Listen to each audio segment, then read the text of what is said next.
Hello, everybody. How's it going? Welcome to Divide and Conquer's Sacred World. This is a 5e game based on Pathfinder and Seas and Greyhawk Pantheon. A little bit Tal'Dorei, Ravnica, Innistrad, all wrapped into one beautiful campaign. It's a mosh posh of cool. Before we get to our pre-huge things, we have a couple of special announcements. Dickie, you have the floor. Yeah, I've been pushing my friend Don Greenfield Ireland, who is also my publisher. We're just almost ready to publish the book. She got some bad news that her eyes is getting some severe cataracts, and that's not good for a writer, publisher type person. She's needing to have some surgery, but this surgery is going to cost her $9,000. That's insurance and everything, and she has to have it completed by her GoFundMe that she's doing. Well, that's, I don't know, it's GoFundMe. It's called where is it here? GoGetFunding.com. She has to have it done by August 2nd, because if it does it after August 2nd, then she has to pay more insurance money just to get to see the doctors and stuff like that. So if you're not going to put in money, that's fine, that's okay, but please pass it on to somebody, because I would like to get her as well as possible, because I have been editing her stories and she has been editing mine. So shout out to people to kind of, open your hearts a little bit, maybe a little bit of your purse strings. Every little bit helps, and see if we can get this done. Thank you. Yeah, link is on chat, and we'll post it on the text for it's not Instagram, Spotify and YouTube in the futures, and just in camera. Okay, cool. Also, speaking of doing good, will towards all, posting the link right now. We're gonna continue to just shout them out because they need the help. And paste and enter. Okay. The Kalash Aid Organization, which right now India is getting hit the most with COVID. Earlier this week, they had 400,000 cases in one day. Like right now, what we need is vaccines, and they need oxygen. There's a lot of regions where people can't it's not easy just to get there. So spreading the awareness, if you can help donate, that'll be really, really cool. Proper education on what this is very much needed. So if you can't donate, think about just spreading the word, seeing if someone else can. That'll be really, really cool of you, bros. But with that, our pre-huge stuff. Hey yo, how do you transition from that? We got merch. It's not down there. Something that could help with the COVID mask. We have them. Look, I have a black blue shirt. You have a black blue shirt? Oh, yeah. I have a Sacred World shirt. Yes, we have stuff that you guys can go. Probably donate to them first, but if you did and you want to, then come towards us. It would be really cool. Speaking of amazing people, Alistair Project? That's a transition, right? That's how that works, right? Or what you guys doing tomorrow? Hey, what? Oh, yeah, you guys have a special stream tomorrow I'm excited about. Yeah, we are.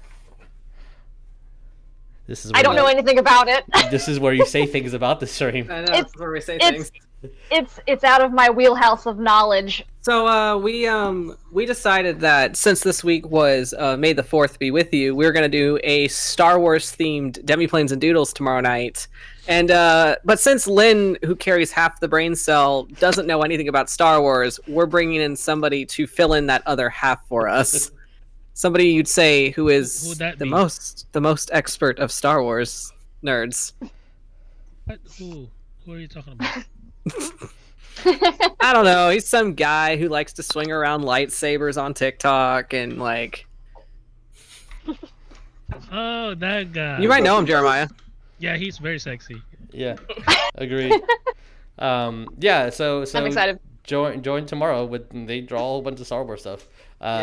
Also, for as little as $1 a month, you can become a patron and join the amazing bros and like chit chat and be part of the community that helps decide what's going to be drawn on those Saturdays. We also have a Patreon that does BTS and stuff like that, which is super cool. And hopefully soon, when everyone gets the vaccines, we can start doing projects out of here that you guys will have amazing hand at developing and organizing, which will be really, really cool. But with all that jazz, oh yeah, go support our friends Talon Claw. They have a Kickstarter right now. Their info is down below. Go do the stuff. Yeah, let's do the intro because I'm excited for tonight. I'm excited for the next couple of games. It's been like 3 years in the making, y'all. I'm super excited. So yeah, hey guys, I'm Jesus. I'll be y'all's DM for tonight. Jeremiah, who are you playing? I am playing Rognarv Full Metal, a dwarven artificer with 2 babies, and I can use magic items, and I'm happy. yes, you can. I still don't know what I'm saying on my 30 seconds, so I'm just gonna use this time to just say hello. My name is Rognarv. You killed my father, now prepare to die. Coleton, you're here. Hey, hi. Hello. Yes. Who are you I am playing? here. My name is Coleton. I'm playing Ariell, the Angel Paladin of Palor, who currently has no idea what the fuck is going on. Yeah. Oh, it's okay. We'll give Honestly, you it's Don't probably worry. for the best. We'll recap what you've been doing for the past I think day. that's probably both in character and out of character. I think both myself and Ariel both probably have no idea what's going on. at the moment. You'll get a recap. Yeah. You've been. We're going to the desert, no questions asked. Yeah, Hey, everything was perfectly fine. That sounds about like This everything. is the that we beach do. episode, guys. This is Fine. Oh, yeah, we get a beach episode. Episode. Kinda. Hey Vic, who are you playing?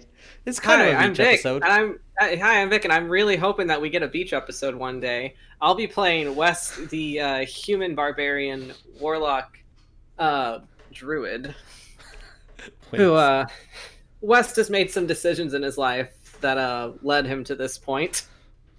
One of them being babysat by a hag unknowingly. Yeah. But you know, we all grow up in awkward situations. It's fine.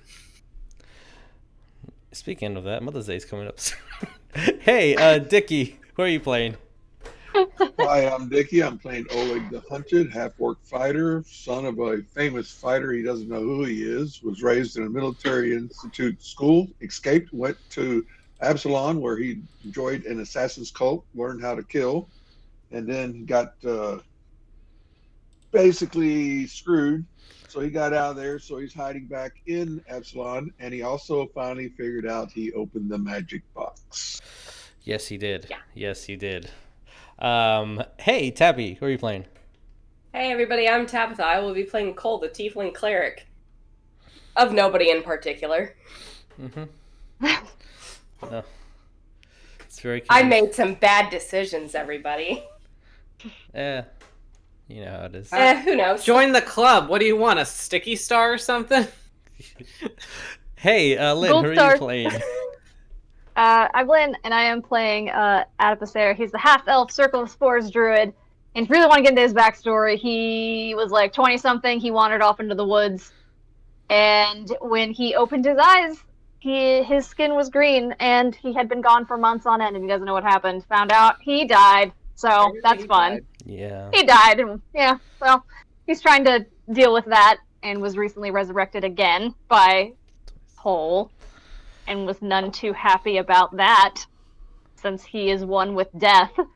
Look, listen. It was a very emotional moment. We all make mistakes. Again. And he may or may not be running from a psychotic ex-girlfriend who's not really a ex or a girlfriend. But you know, Oh, whatever. yeah, that's right. Yeah, she thinks she is one of those So things. just psychotic. So just psychotic, yeah. We've all been there. Psychotic. She's not muddled up to anybody I know. So with that, let's roll that beautiful bean footage.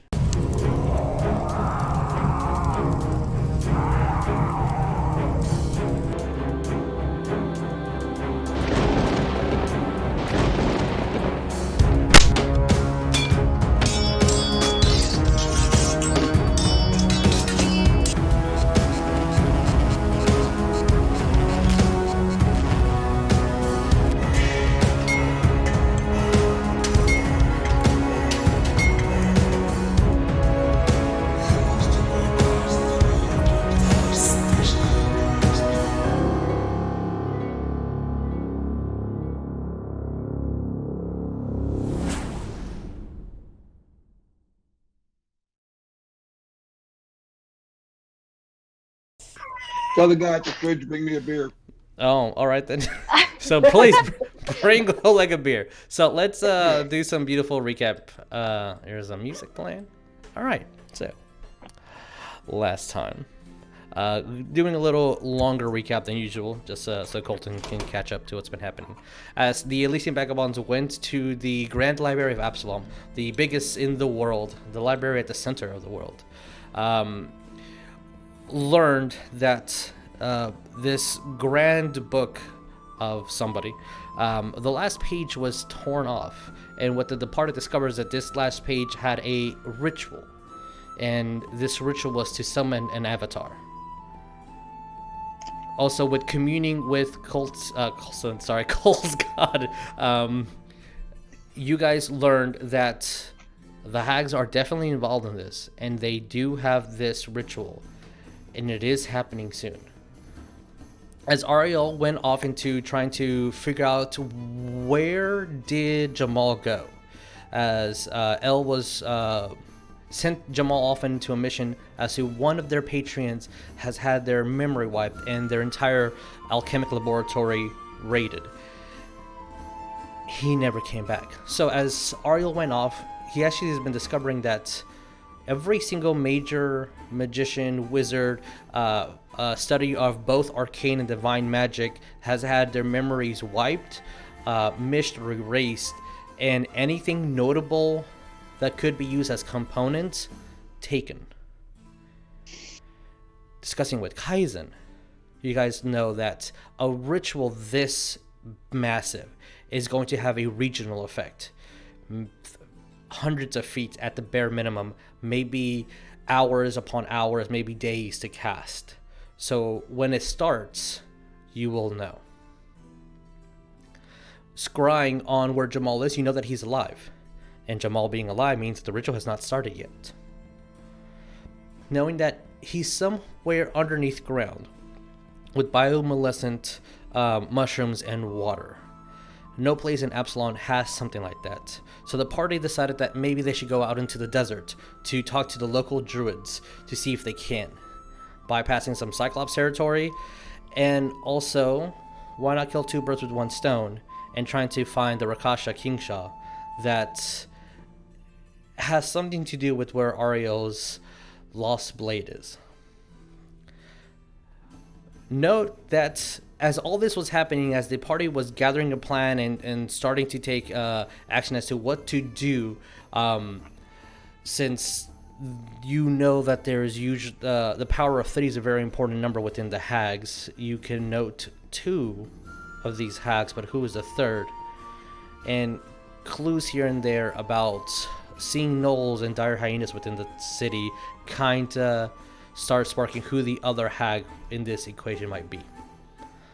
Oleg successfully opened the puzzle box, revealing an imp, a bag of souls, a heart, and an eye of a devil within.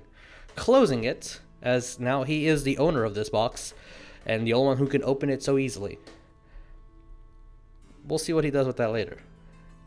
Rognarv still under the effect of the hag that died, curse. Noting that there are some... The only person that can lift the curse would be the hag herself. Since the hag is dead, how do you get the hag? Well, within the library, you guys learned that there was a lot of scrolls that could summon spirits of dead entities, even strong entities. So that might be a clue as well. But with all these threads scattered, the lingering doom that's coming from these hags attempting to summon Lamashtu, the troubling thing, as you guys discussed this at the Sea Devils 3.0, if you will, that it's not only terrible that to have Lamashtu summoned, but if Lamashtu can cast her first miracle, or gets enough praise, moves from the spiritual version to the physical version in the material plane, that god becomes fulfilled within the material plane and can undo a lot. So,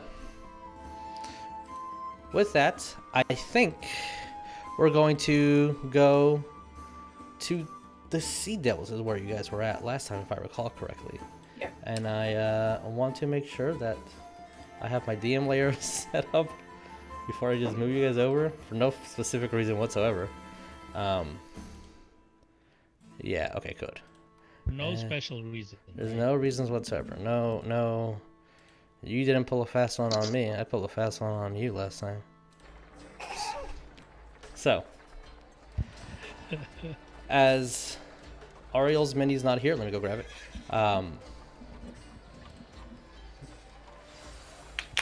What do you guys want to do? It is First early in the thing- morning. Yeah. I just want to clarify. The Rocky Talkie is off right now, correct? Your Rocky Talkie is off, yes. You don't have your Wait, walkie- you don't have one. I don't yes. have one. So you don't I think know. we did turn it off. Well, so Did so, everybody I'm turn just theirs saying, off? To Oh, use cool. it, you have to hit the button, right? Yes. To use it, you have to hit the button. Okay, so no one's touching the Rocky Talkie at the moment. Yeah, Just Cole saying. took his Oh, off and shoved it in his You bag. guys are in your private rooms discussing this. Is that correct? Yeah. Yeah. Yeah. Okay. Yeah. I think we I'm just saying. We stopped using the Rocky Talkie after a while. So I'm just saying, perhaps we should not say very vital things over. She was eavesdropping For this really reason. heavily. yeah. Yeah, I remember Rognarv saying that was like, is it even safe for us using the Rocky Talkie right now? To I don't relay- think so. Cole's we gonna should roll just- it. We should just relay the message to Ariell in person. Which we can have pre-discussed that Ariell was joining you guys to the Sea Devils and he's making his way over there for convenience sake. Okay, but Cole's gonna just roll his eyes over at Ariel, just like Ariell? what? Not Ariel, excuse me, Addie. Just kind of like rolling his eyes, just like what is she gonna do, Addie? Kick our ass like right here? Like, will she actually come? Probably won't ever come here, but when I go back, that's not going to be a fun conversation to have. You don't have to go back. Yeah, you don't have to go back.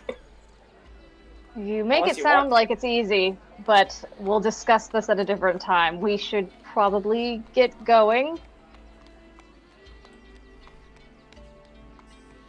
Well, we're waiting for Ariel to show up.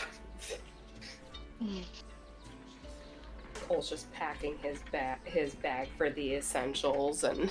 So is Yeah, the two mission at the people moment doing- to go directly to the desert? Or is there anything specific that you guys want to do before you head out? West wanted to head out as soon as he could. Okay. Yeah. Same. Yeah. All right. Oleg, is there anything that you need to do?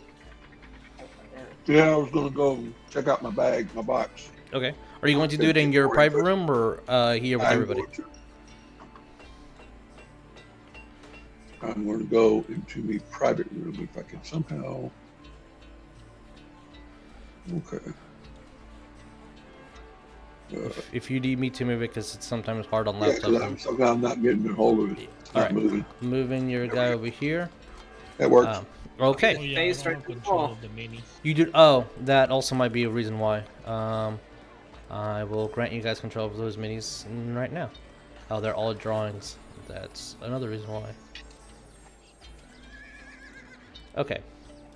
Let's just do that. Everybody gets control of everybody. It's easier. So, Oleg, you leave this room as everybody is having the discussions, packing what they need to, and preparing the essentials. Knowing that you guys do have rations, water. No, you did not buy any of that because Cole said that you can cast create food and water. So you just got the clothing, and you guys have the transportation to traverse the desert. All right, Oleg, as you reach your room, what do you do? Set the box on the table and Okay. I open the box. Okay. It takes you, which was taking an hour to even attempt to do this. Now it's taking you an average of 5 to 6 seconds. Like one of those dudes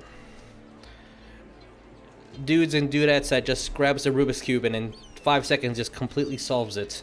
It's almost just muscle memory for you as you're moving and shifting the box over and over. As it locks in, expands, you see that light glow throughout the room, and encompass everything. The small little red claw of this imp, impatiently wanting to just get out, starts bursting through before the full box is open, and as soon as enough room for its head to go through, it starts climbing out as its wings expand over the box, kind of cartoonish, as it just flies around and just lands on the table. Okay. And you see the contents within the box. Okay. Are you ready to explain to me everything that's in the box? Yes, master. Anything What you is need. your name? Original What should language. It's Cleric. What should I call you? You can call me whatever you want. I'm pronounced Kirk in Kirk? common Okay, term. I'm gonna call you Kirk. Kirk, yeah, I'm Kirk. gonna call you Kirk. Okay. Now, Kirk, I reach into the box and I pull out the heart. Explain to me about the heart. You see that as soon as you grab it, there is this joy that comes to him, and you know that it's probably not good that he's smiling this much or having this much joy from you being intrigued at these things. But he is your slave.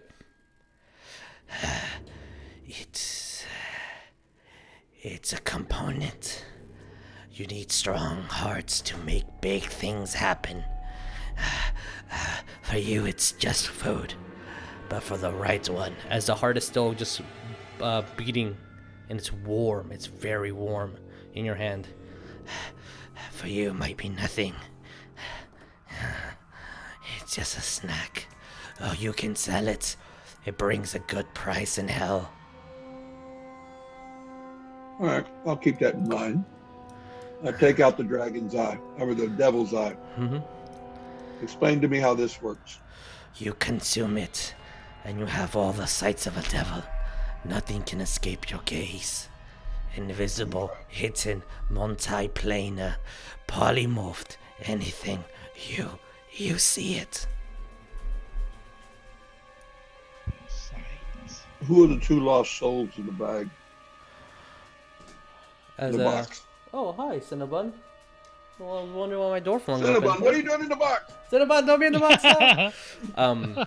As he looks at the souls, kind of moves, and you can actually start seeing that he is salivating.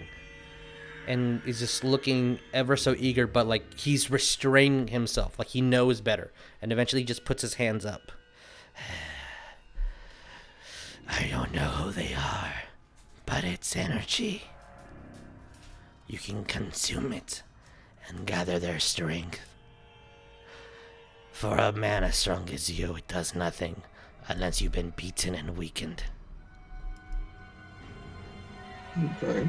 Eating one will give you the sensation as if you were resting for hours.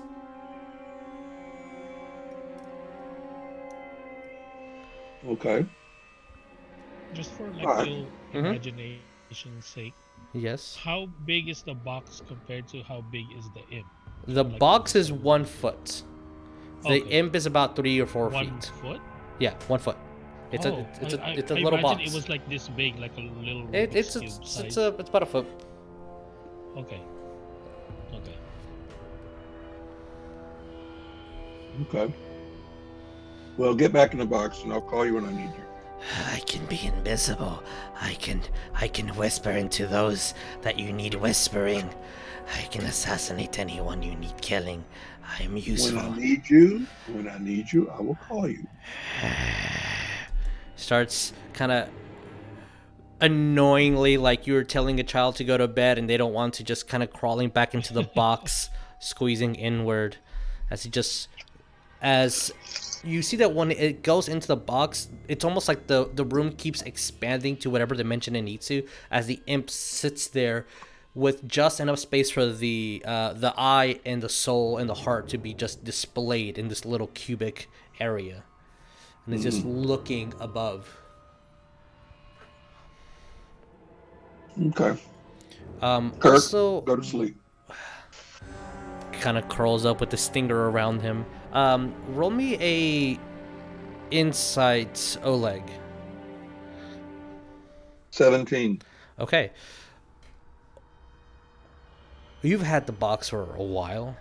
Kirk's been in there. Kirk could have eaten any of those items if he wanted to, and has resisted. So, you also feel that if he can get the chance to fuck you over, he will. But he is loyal to the owner of the box, since he belongs to the box. As the box closes. And now you're noticing that it's almost like some of the light within the room was being absorbed, and now it's like someone just turned on the lights. Even though there's no candles or anything, the sun's outside as it always has been. And then you notice one thing. A bead of sweat falls from your brow onto the middle of the box. And you hear your sword calm down. As you notice that your hand was twitching a little bit. And as you focus on it, it's an odd sensation. The beginning of an, like, that feeling that you had when you were a lot younger of facing something unknown. That fight or flight response. You didn't know that it was kind of ticking, but it was there for a second. Not anything that you can't just brush off. Okay. But the box closed. What about the rest of you guys? What are you guys doing? As Ariell is making his way into the tavern.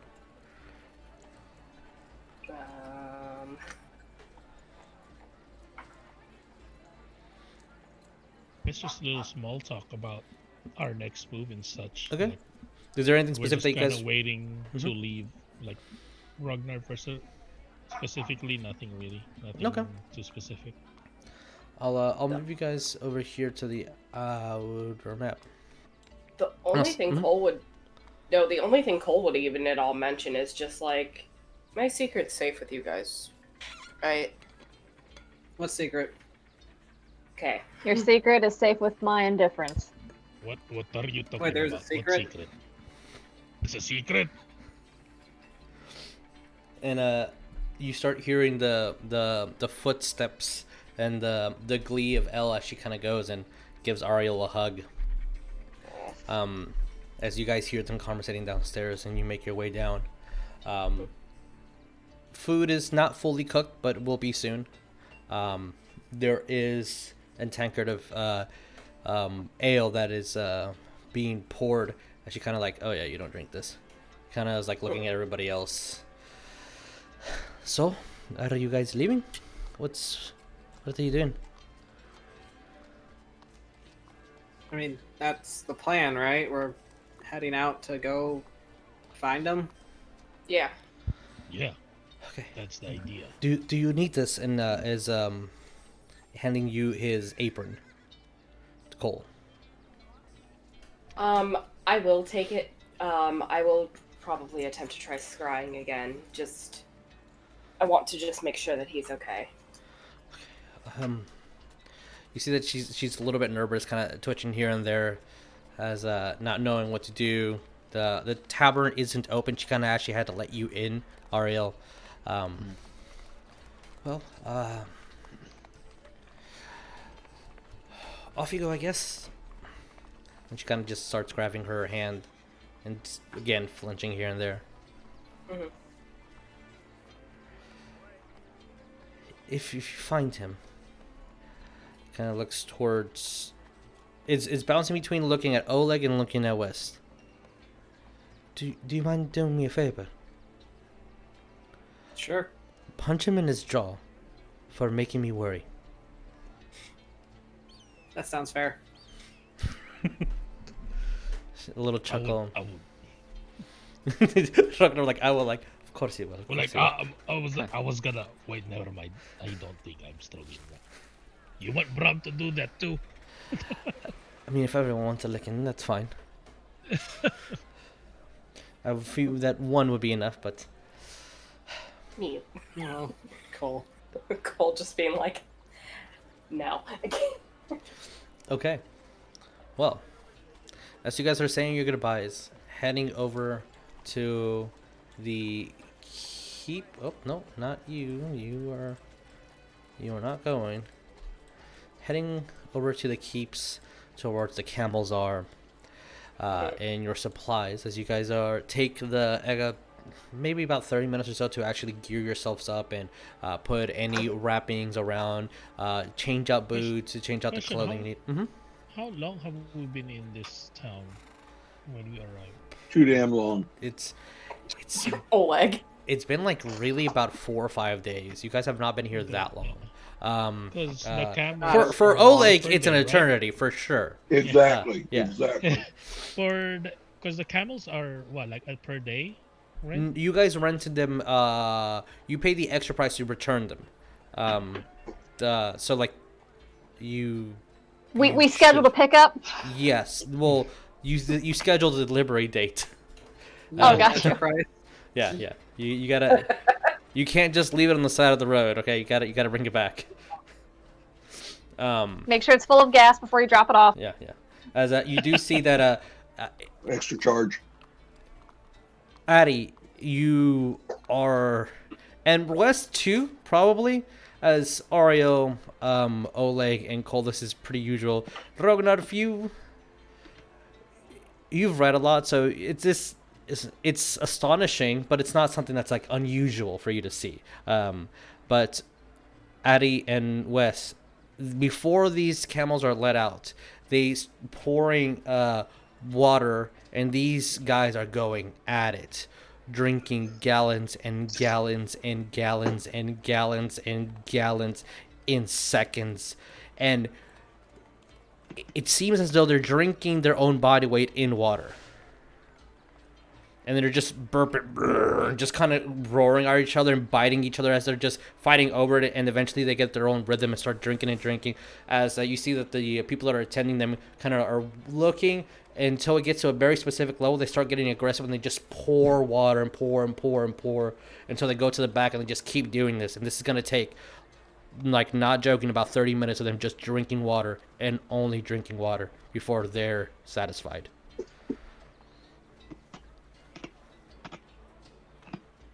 How many stops on this trip are we gonna have to make in the desert? Just curious.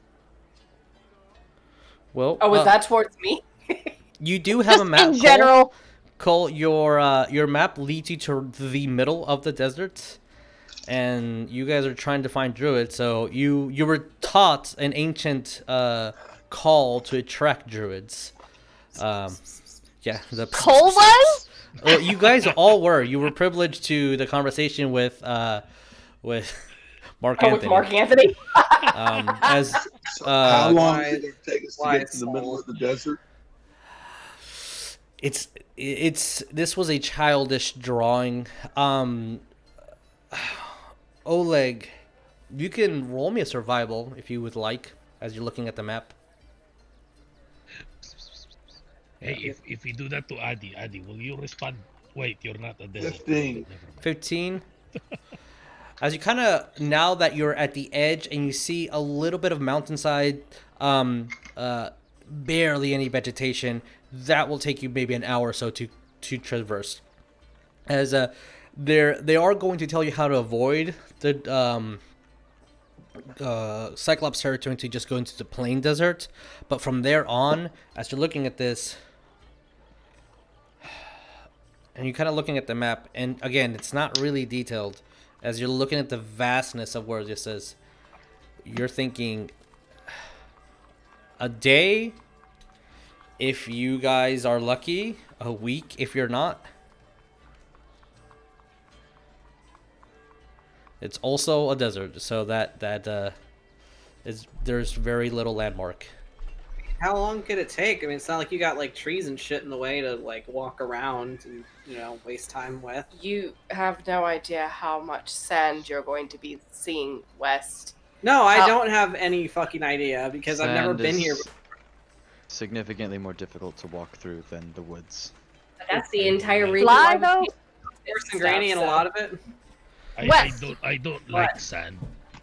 It's Why don't we not- just wild shape and Oh, fly to not deal with the It sand? gets everywhere.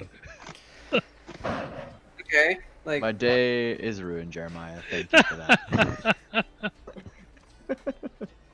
what would we wild shape into? No, a hawk. Oh, I can't. bird? I can't fly. I haven't figured that out yet. Just Wait, can you transform into one of these and drink that much water too? Oh, I think I'd have. Oh man, you have no idea how many bathroom breaks I'm gonna need. I mean, it's the desert, so you just go, right? Oh, the it's a ocean, giant it's the litter desert. box. I tried It's that a giant once. litter box. Listen, I tried that once, but somebody shamed me for it, and I look right at Ariell. I mean, if you're shaped like a camel, nobody will know. There's a Yeah. camel with his I hair. have to be decent and find a bush. I was just gonna say this. Ariel. He's taking his For braid. For the and putting it- purposes of this, I know that some of you do not have it trained. Most of you do not. But roll me an animal handling. Or handle animal, whichever it's I called. got this, guy. Wait, who? Everyone? Everyone? Everybody, people. everybody. I want to see how the I camels do have it trained. are Everybody? initially... Everybody, yeah. I want to see how the camels react to you. As the rails are kind of bring... I'm not trained with it. 22. Okay, your camel loves you. 24. Your camel likes you. I have 23. a 4. Okay, Rognarv, you're having difficulties with this guy. Well, like, So Bram far, was Bram would six. listen to me All all right. the time. Oh, like this camel's trying to like, is it like a dog? You just gotta be tougher with it. Like, just get down. What did you get, West? 17. 17. So everybody's camel will obey you. These are trained beasts, but Oleg and Rognarv, yours is a little defiant. As they essentially teach that you kind of have to grab the rails and bring them down as these camels get on their knees and then start spreading themselves forward and out so you guys can actually climb before they kind of just move you almost in complete 45 degrees. You, as Rognarv and Oleg, you feel like you're about to fall. Oleg, you kind of grab onto the rails. You're like, this kind of reminds you of that time you rode a bull. And Rognarv, you're like, oh, this is like when Brahm's mad. And then it lifts you back up. It's really, really jarring. But Ariell, Yeah, you've is it flown, so like- this is it like not a a big camel issue. go like this and then like Yes, that it goes when into they almost a go 45-degree angle Oh, and yeah. then lifts you up and then stands to its full height. Makes Uh, sense. Also, You've just a been around little camels note. before. I'm putting Bram on my Bag back. of holding? Okay. Yeah, Yeah. that's probably really, really good for her. Not gonna I'd lie. like I have I'd like to stats for say that Addy is not riding his camel just yet. He is holding it by the reins and making kissy faces at it every now and then as he walks. Addie, you notice something that Uh-oh. you... It's weird because you notice this with Rocco first, and then like after it's like, now I'm noticing that other people have this. This camel, I mean, all camels, but this one in particular, has beautiful eyelashes. Like, gorgeous. They're Things just to notice. long and they're just, Addy will talk to the camel and tell it how beautiful it is. Please name it Rocco. Or just Ruko. My name is Ruko. Ruko. But as the camels are ready and just start moving slowly, and it's getting used to it. You guys are being rocked back, and you're not gonna fall, but it's just that first minute of you just getting used to it. If you've never ridden a camel, it is something. As you start making your way out into the desert, Oleg did get a successful calculation, so who is leading? Cole, you have the quote-unquote map, but who's leading this expedition? Well, I mean, Ariel did say that we're gonna try to find his thing first. Maybe Cole and Ariell can lead, because I don't know where to guess go. we can. So Addy will Yeah, be I towards might- the front so we can keep an eye out for druids. okay, Addy, roll me a perception, and then whoever Us has is to be taking Addy. the actual guide-ish part of the leadership of leading, roll me a survival. You got an 18. 18. Okay. Yeah, I guess West will be next to Addy because this is technically like homework or something. Coleton, you have no idea how accurate that is, and I love that video you just posted. Oh my I guess god. we'll roll for the survival. Survival, just a D20 plus your wisdom and any, if you have survival trained, you pay those out. 17. 17. Okay, with Oleg already having one success, Addy, you rolled a 18. Yes. Okay, 18 and 17 on. Okay. As I'll move you guys over here for a second. As you guys are heading into the larger parts of this region, to the Desert of Absalom, I guess it's time to change a little bit of the mood, because it's no longer whatchamacallit, the city. As you guys start leaving the civilization behind, within 20 minutes you start, the wind is slightly painful, as you start noticing which parts of your body are not completely wrapped well, either be your neck or your ear, a little bit of your forearm. You start wrapping that a little bit more thoroughly and keeping it there, making sure that everything is fine. As Addy, you're noticing that the wind is definitely not bothering them at all. An hour passes as you're going down these corridors and this little dried up, no fauna knolls here and there of until you actually start seeing the beginnings of the sands. About 2 hours pass, and you really feel that these camels is almost like memory, as before you're like, where should I go? It just starts moving in the direction like, oh, well, yeah, I guess that is correct. And then you start going, Cole. So about 3 hours or so after you've left, you actually reach the desert. And it is hot. It is scorching. Yep. With your... Okay, so we have a perception that was successful, and we did 2 survivals that were successful. Okay, with that, I will say that you guys are making really, really good progress, as the camels are kind of leading you, and it's not excessively windy. Eventually, it starts calming down. The heat is persisting and persisting.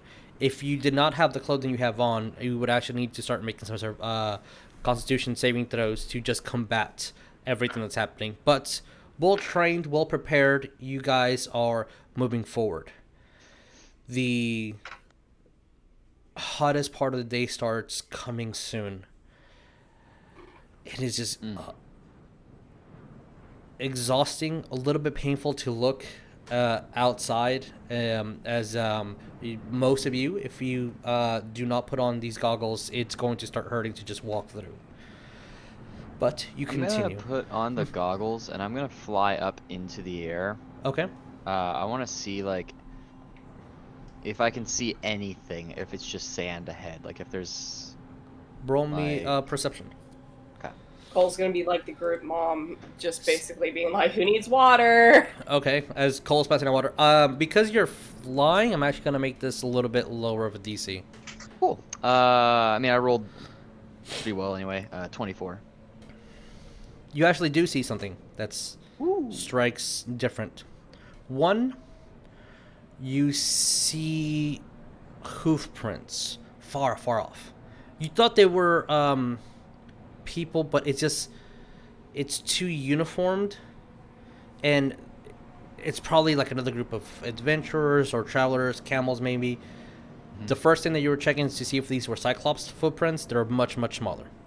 Okay. They're a good. little bit wider than you would imagine, like a person, but far off you would see that. And the best thing that you see is maybe a day away, but you do see vegetation and water. Cool. Awesome. I'll go back down and relay that to the party. That there's Okay. footprints and vegetation ahead. If there's somewhere. vegetation, then possibly it could also lead to druids if it's an oasis. Would I know about the desert hallucinations and stuff like that? Oh, like a mirage? Yeah. Roll me nature. 19 plus my nature. I don't know, would you, Rognarv? Jeremiah? Probably, I don't know. Would Rognarv Been know? in the mountains. Would you No. know? Where have you traveled? Where have you been in your life? Like, this is more of a Around the whole thing. mountains. Do you In would the do you think that you middle, would know? Maybe read something about it? Sure. but I don't Yeah, know. you read something about it then, yeah. Heard about it in a tavern once. Or heard from the tavern. Yeah. It was This- like, are you sure you're not hallucinating? Even though we've been out in the desert like a few minutes. No, you guys have been out at this point. You've been out in the desert. It's close to like 4 or 5. Like you get out for a while. Eventually, you do need to make Days? camp. You will be at this moment because all your rolls have been so successful, and you have not really encountered anything dangerous. You guys have been traveling for hours. Okay. So it's been With like 4 or that, 5 hours. Yeah, I would say it's closer to like 5 p.m. right now. Okay. with Rognar's insinuation that I'm hallucinating, I just kind of look at him offended. It looks Yeah, pretty Cole's real. gonna be like, Like, hey, it happens to if it everyone. were a Okay. mirage, that would usually be like, to the point where you're delusional.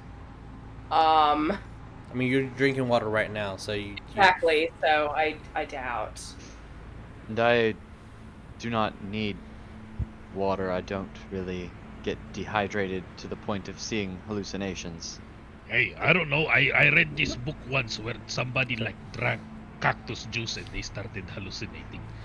Oh, don't drink the cactus. It's the juice out here. quenchiest. Please don't do that. Do not eat the cactus. Addie's gonna I nudge have that as Wes. a sticker on my computer. What about cactuses? We're gonna eat them.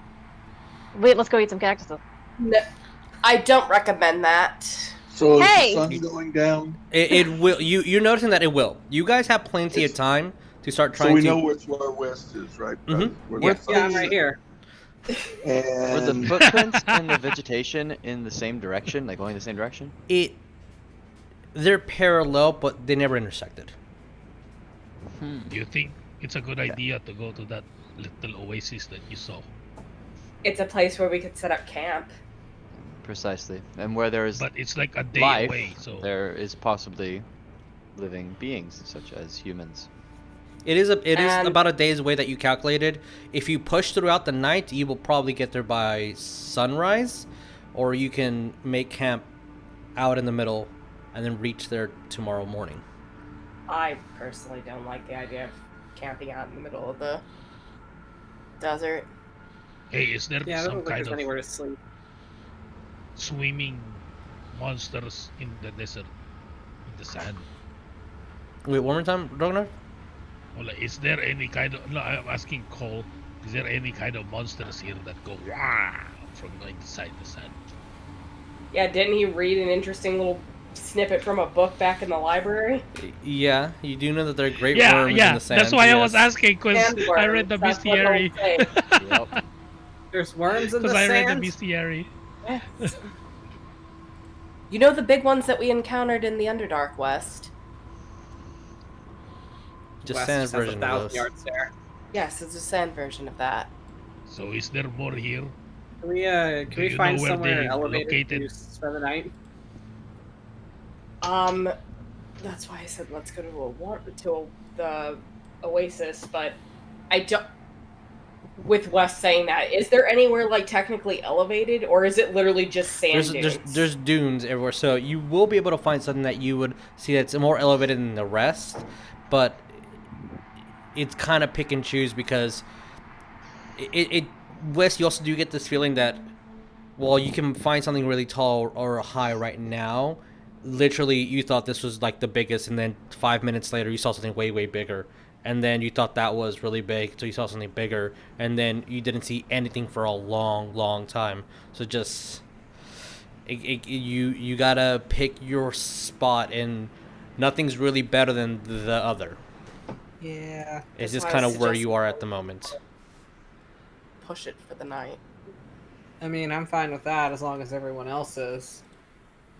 What time is it right now? It's about 5 or so. So you still have a little bit of sun left, but within the hour, you probably need to either keep pushing and have some sort of light source for those that cannot really see that well, or you need to start setting up camp if you want to do that. If you want to set up camp in the day.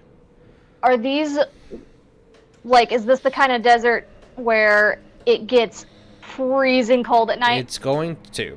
Addie, you don't really Right. know that, but I know Oleg, that. That's what I was Cole Ariell, that, yeah, it's like, gonna get freezing. It's gonna drop Yeah. dramatically within the next hour. yeah. Again, that's why if you're going to rest, this is the time. If you're going to push on, right, push on, no problem.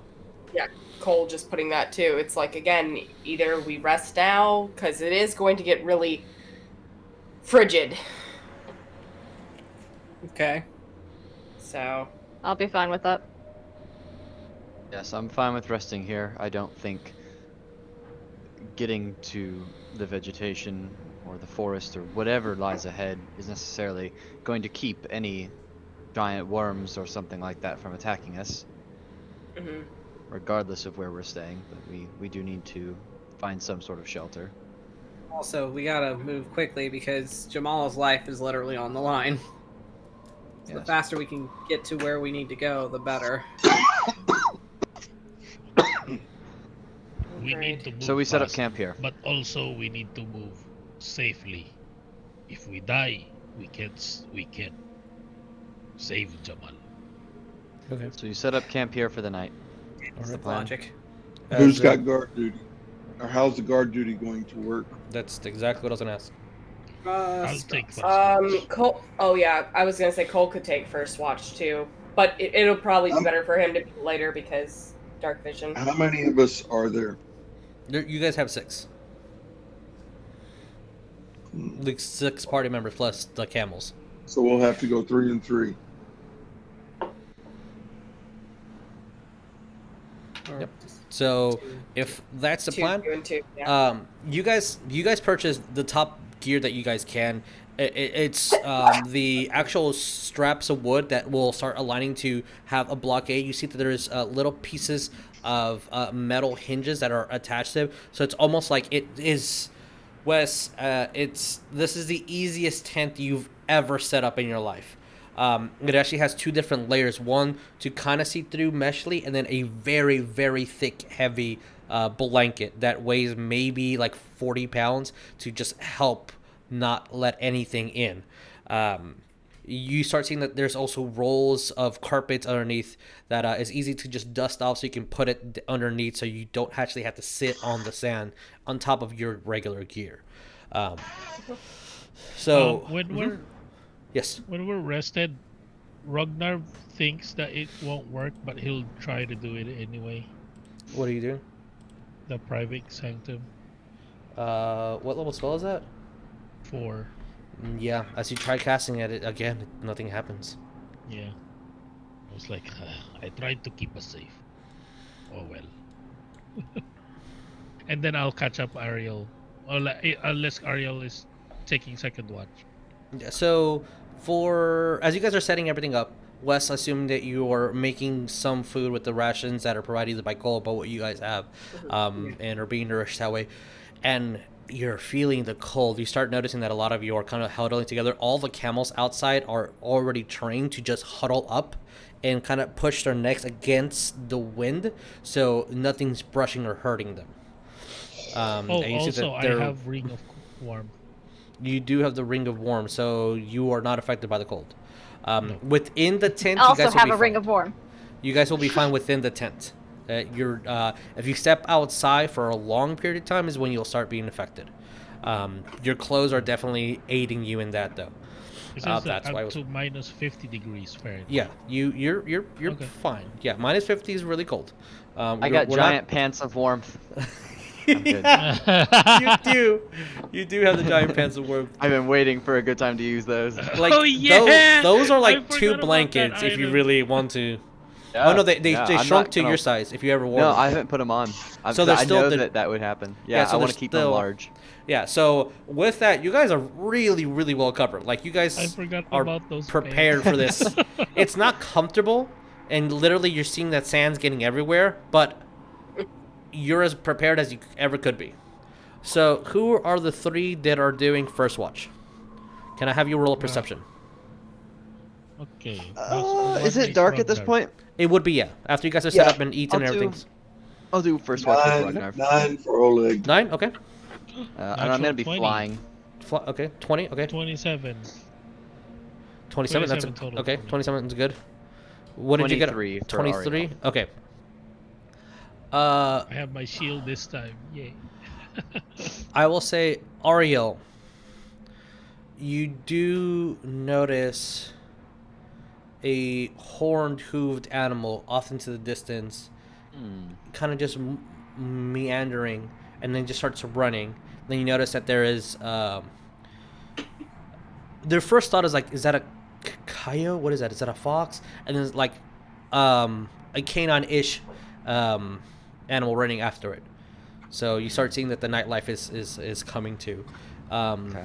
Other than that, there's not really any action that you see. Rognarv, on the other hand. Oleg, it's dark, and it's sandy, and it's kind of cold. You do see that there is a scorpion that is currently crawling maybe about 3 centimeters off of where Oleg's hand is. And that's what you see, Rognarv. What do you do? I'm gonna look at that. Oleg, scorpion. As Oleg, you notice it. Be careful. Take out my dagger and As you kill it, it looks like it was either checking you out or about to strike, but easy enough. You just kill it. now hold it over the Anything fire, weird? roast it. a little Okay, bit. there you go. Anything You got a weird snack. on that, Scorpion? Scorpion. Roll Or me is it a just nature. Fire scorpion? roasted. Huh. Ooh, fire roasted. Mhm. As you start roasting it over the fire, you start seeing that the hair start 14. like getting gutted. With your 14, 23 for my nature. okay, 14. you are certain that this will not hurt you, Oleg. It's poisonous versus venomous, so you should be fine. And Rognarv, you also are. And you kind of think like, oh wait, you're a my- dwarf. Dwarves tend to be able to withstand these types of things, but you also No. feel that Oleg will be safe. The weird thing that I'm Mm-hmm. thinking of is like, is this somebody? I'm cautious, Yeah, like because of the hags thing. So it was like, is that like it's something magical trying to scry on us or something like that? if That's it what I was, thinking. it's dead and being cooked right now. Okay. I mean, And it, about it, to yeah, it looks. Like, I mean, if it's scrying, it's gonna scry the inside of Oleg's tummy, because it's going in there. And Oleg, I mean, honestly, you've had worse. It's a good Yep. snack. So, Yep. as I mean, you're, they are a good snack. Like Yeah. they are, yeah, bugs He are was- has a good source of Yeah, protein. and he was trained to be a soldier in the military academy, and he's also learned how to be an assassin. So nothing bothers him as far as eating. Yeah, you've had your share of days and adventures. As the 4 hours pass by, it's getting cold. It's getting really cold, but you guys have what you need to be safe, and your watch is over if you wish to switch off with the other 3. Yes. Oh yeah. Mhm. With our watch Holding also, up. I'll try to basically tell Ariell what happened, and then Okay. with the hag too, like with the hag curse about. Oh, so you're just catching up Ariel on You know, the. basically, yeah, catching Ariell him up about. I can't remove the curse. So yeah, unless you the would know hag Ariel that the hag can removes pretty the much. curse. I don't think she will remove it, but we can find out. But not right now. Jamal is more important. So, Oh, that's why I can't cast higher level spells. I'm gonna be like that. with that, can I have Wes, Addy, and Cole roll me perception? Yeah, Cole's. He's just gonna go out there and he's just like bundled all up and he's just gonna sit there like all. Are you cold? That's a natural 20, so. Okay. God. What's the total? Hold on. Cole, are you cold right now? I'm fine. You look cold. I'm fine. 29. Okay. You're literally shaking like a small dog. Chihuahua. What did you guys get? Addy I got a and nine. West. I got a 19? 19. Eddie had Okay. 22. All right. Pretty uneventful. Cole. It might be that the cold is just heightening everything, and there's like an adrenaline kicking, and you're shivering so much that you are literally focusing on anything, and you're just kind of like scanning, almost rhythmically throughout, and you're pretty sure that there's nothing out there that is not something that's just trying to get some food. And something strange does happen towards the end of your watch. Oh boy. It's this incredibly rapid warming. Not too rapid to cause any damage or anything, but just like the sun starts coming, and as soon as you start seeing the first beams of light, it's just getting warm, and you're like, oh, this feels nice. And it's like getting hotter, like, okay, you have maybe about an hour of comfortable temperature before it starts getting to those high, uncomfortable temperatures. And you guys, Is it still early morning? it will be early morning, yeah. But your watch essentially is over, and everybody has successfully gotten their full rest. Okay. So, anything that you guys want to do before everybody else gets woken up? Only thing that Cole would Mhm. do, just because, I don't know, for shits and giggles, he's gonna mess around with the mystery bag and he's gonna see what else he can find. Sure, yeah, of course. Are you just grabbing one item, or are you doing it multiple times? He's just gonna grab one thing. Okay, roll me percentiles. And you're keeping track of which ones you've already, like, drawn, right? Yes, I do. Okay. So far, it's the 73, which was the Orc's Head, and the 8, which was Silk Robe. Yeah, okay. What did you get? Wow, that was so close to being a number I already rolled. 74 this time. 74. Okay, let me scroll down. 74. You're getting a lot of weird things. You pull out a vial. It's red. It smells bad. And do you know Sylvan? What languages do you know? No. Okay, well, I know, Oh, babe. Somebody does. Cole knows Celestial, Infernal, Abyssal, and Common. Okay, well, this is in Sylvan. Wes, as you kind of looking at it, and you're like, I can read that. Say, wait, I actually can't read that. What does it say? Like you're processing in your head, wolt, and then you hear in the back of your voice, mate, that's an F, not a T. What? Wolf? Wolf. It says What? Wolf. It's a red vial that says the word wolf on it, and it stinks. The glass isn't red, the liquid is red. Uh-oh. Can Abby figure out what that is? It looks like a vial of very thick liquid that is red, crimson, if you will, and it has the word wolf on it. Is it blood? Is it blood? Can you I tell? mean, you have to like investigate it. Okay, yeah, he'll do that. Or you grab it from, kind of lift it up. What the fuck? Yep, that's blood. Yep. That's wolf blood. Okay. It's warm. Oh, Why is it warm? That's gross, but it's warm. he wouldn't say it's gross. He'd be like, oh, cool. No, there you Okay, yeah, sure. Why not? I'm gonna pull another thing out. go. Sure. Oh, just so you know, as soon as it gets pulled out, now that the vial has been opened, it will start physically getting the effects of natural blood kind of drying out. So in a couple of hours, by the end of the day, it'll just be coagulated gelatin grossness, and then eventually it'll just be nothing. So I'm just gonna stick that onto the side, like, okay.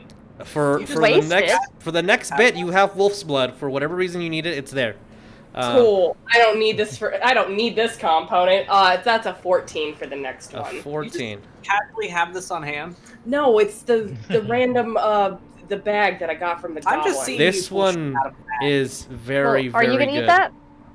I'm gonna eat that. Well, What? I mean, now that I'm thinking about it, You can cook it. Yeah, it's a good source of iron. Here, Mhm. there you go. You guys will need that for sure as you go into the desert. You guys will need the iron. There you As- go. What? As you kind of hand it over to Wes, and you kind of grab this a piece of paper and you look at it, and it's very well written and very nicely decorated, and the paper is thick and it has the gold trimmings around. And you kind of open it up, and it's an arcanic scroll, and you kind of start looking through it and deciphering it a little bit. Yeah, that's a scroll of Fireball. Oh, boy. nice, cool. I'm gonna put that one, and I'll put that with the spell book because I have a. Kind of just jam it right in there. I'll jam it next to the other fireball Yeah. spell. Okay. I'm just gonna put ×2 on Okay. my list. Times 2. Yeah, you're noticing that a lot of these this spell book kind of just looks like, now that you're kind of noticing it, it might just be scrolls that were put in there like that were trying to be copied into the spell book, but it's there's just something off about it. You don't think it's like a wizard can grab this and like learn from it versus just like maybe you're getting the feeling it might just be a one-time use with these the spells that are within the book. Yeah, Because like the more you explore with it. And West, one thing, as you kind of grab the blood, your bag is shaking. My bag. Yes, your Oh, bag. boy. Where you're keeping your food and your seed. Oh, okay. Uh-oh. Great. I'm gonna open my bag. Um, Let's see what's going on. and you see again that looks like that seed is kind of shriveled up a little bit. But as like you open the bag and a little bit of the sun starts like creeping over and hits it, it kind of it looks like it's being inflated as soon as the rays of the sun start hitting it. Okay. I'm gonna just pull it out and just kind of like just hold it in my hand while the sun is coming out. It's looking like it was almost going to be a raisin, but it's not anymore. And then you remember the last time what you did with it, so you can do whatever you want. You just notice Yeah. that because it's so hot out here, it's getting a reaction. Right. Okay. Okay. You're thinking that maybe it didn't like the cold that much. Yeah.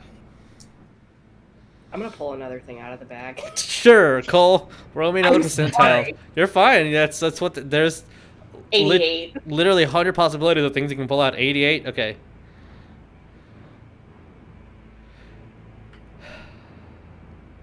You pull out something, and Wes, you get really excited before both you and Addie were like, "Oh!" As you kind of grab, and it cuts you, not enough to like do real any point of damage, but you do cut your hand as you kind of grab something out, and it looks like a horn, and you're like, "That's not a horn, that's a tusk."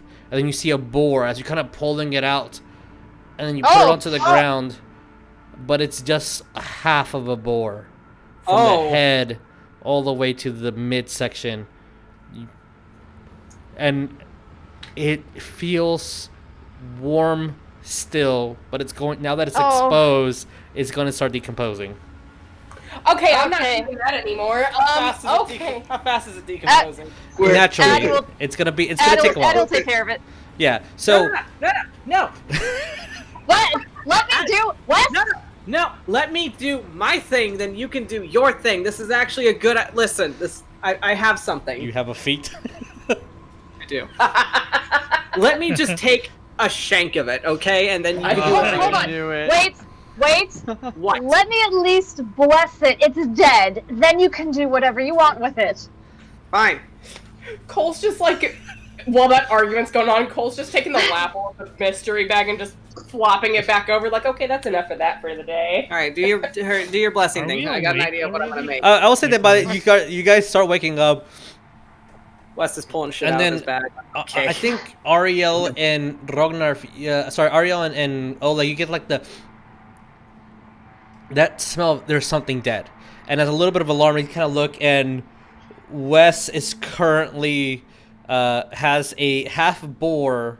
It's a big piggy, as Addie's currently doing its rituals to bless and help it go into the afterlife. You have no idea where they found that, and you both know that is not an animal that lives around here. Wait, Wes is just like what is pulling that?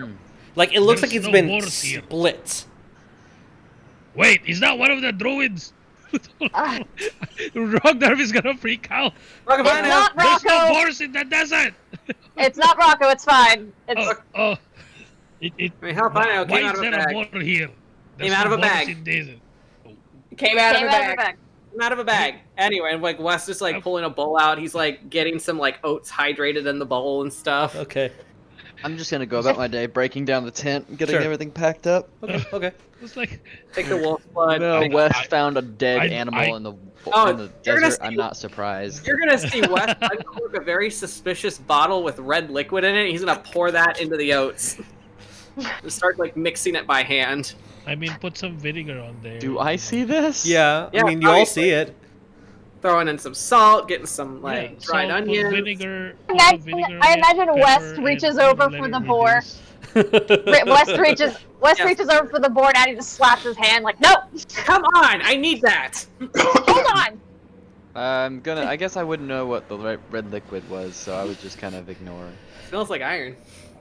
Because I'm How about not like, that? right next to Wes. Yeah, it might be really bad wine. You hope it's really bad wine. You hope it's I not what hope. you Yeah, I you hope. know what it is, but you're like, I really hope it's something else. I can't imagine West eating oats in that, so let's hope it's. Oh god. Back to breaking down the tent. All right. What Jamaican West? Yeah, what are you making, Wes? I'm making this thing that usually it's something that is made during the winter to help sustain you. It's a really good source of iron. It's a blood sausage. It's blood pudding. Thank you. Blood pudding is yeah, that's a thing. Oh, I was thinking of something else different, like a Philippine cuisine. Oh, Just no. cut up those, Oh, you gotta tell me about Meat. that one sometime. I'm just Meal doing. meat. That I'm is one then thing just I will cook- never eat. cook it down, Yeah. pour the It's source of blood in iron. there, put some vinegar, a little bit of soy sauce, and let Sorry. it reduce, and that's it.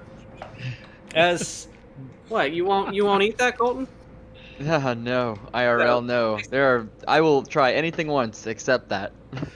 It's just onions and pork and oats all wrapped up together, combined with some blood, salt, some black pepper. It's the blood for me. No.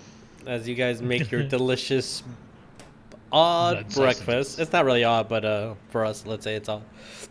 Do I see West ever at this point like take part of this dead animal, throw in there? I'm waiting for it.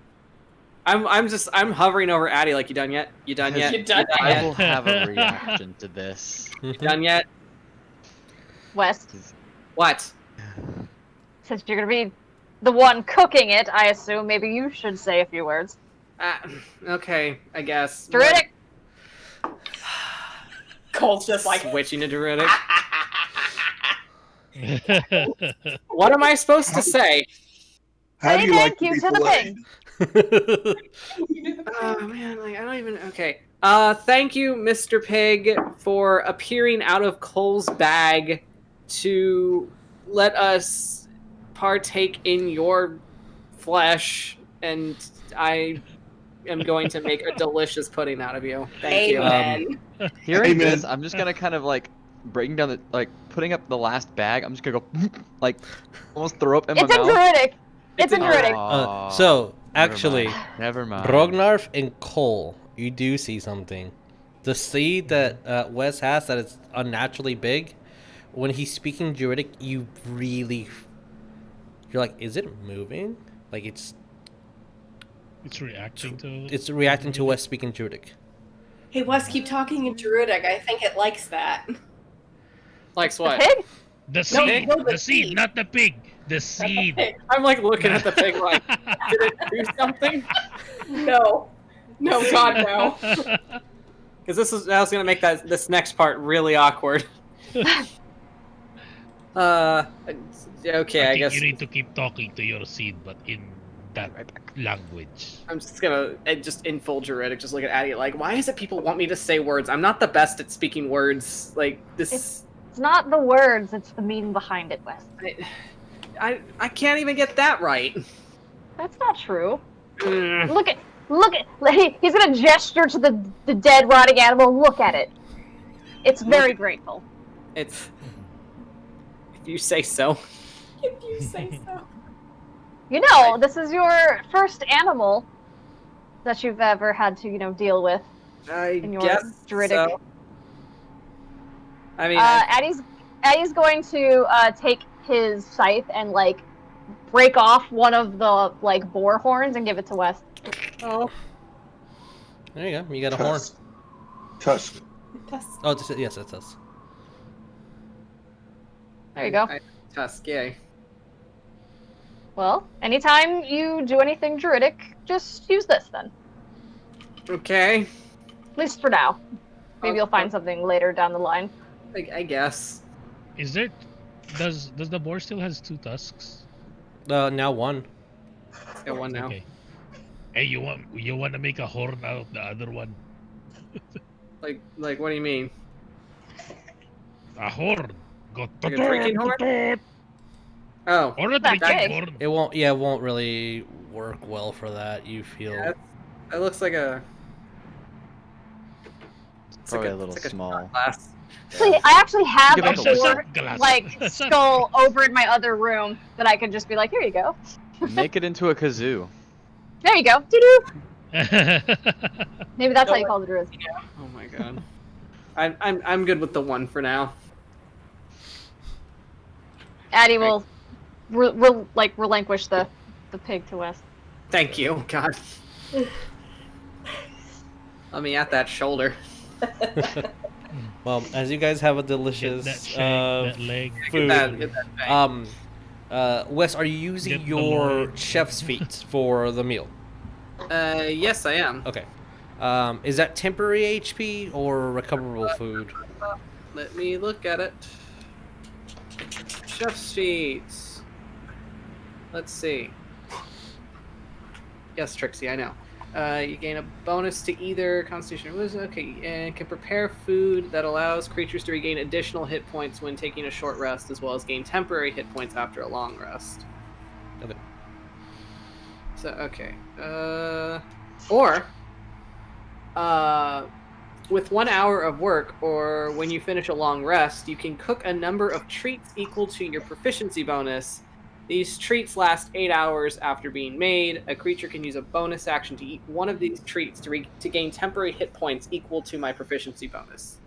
They gain temporary. Okay. Yeah. Okay. Cool. Are you making that? Are you making the snacks? Yeah, I'm gonna do that. Okay. I'm gonna So, take my little... as you guys will say that food was made, you guys are newish, etc. But you also, each one of you has a treat.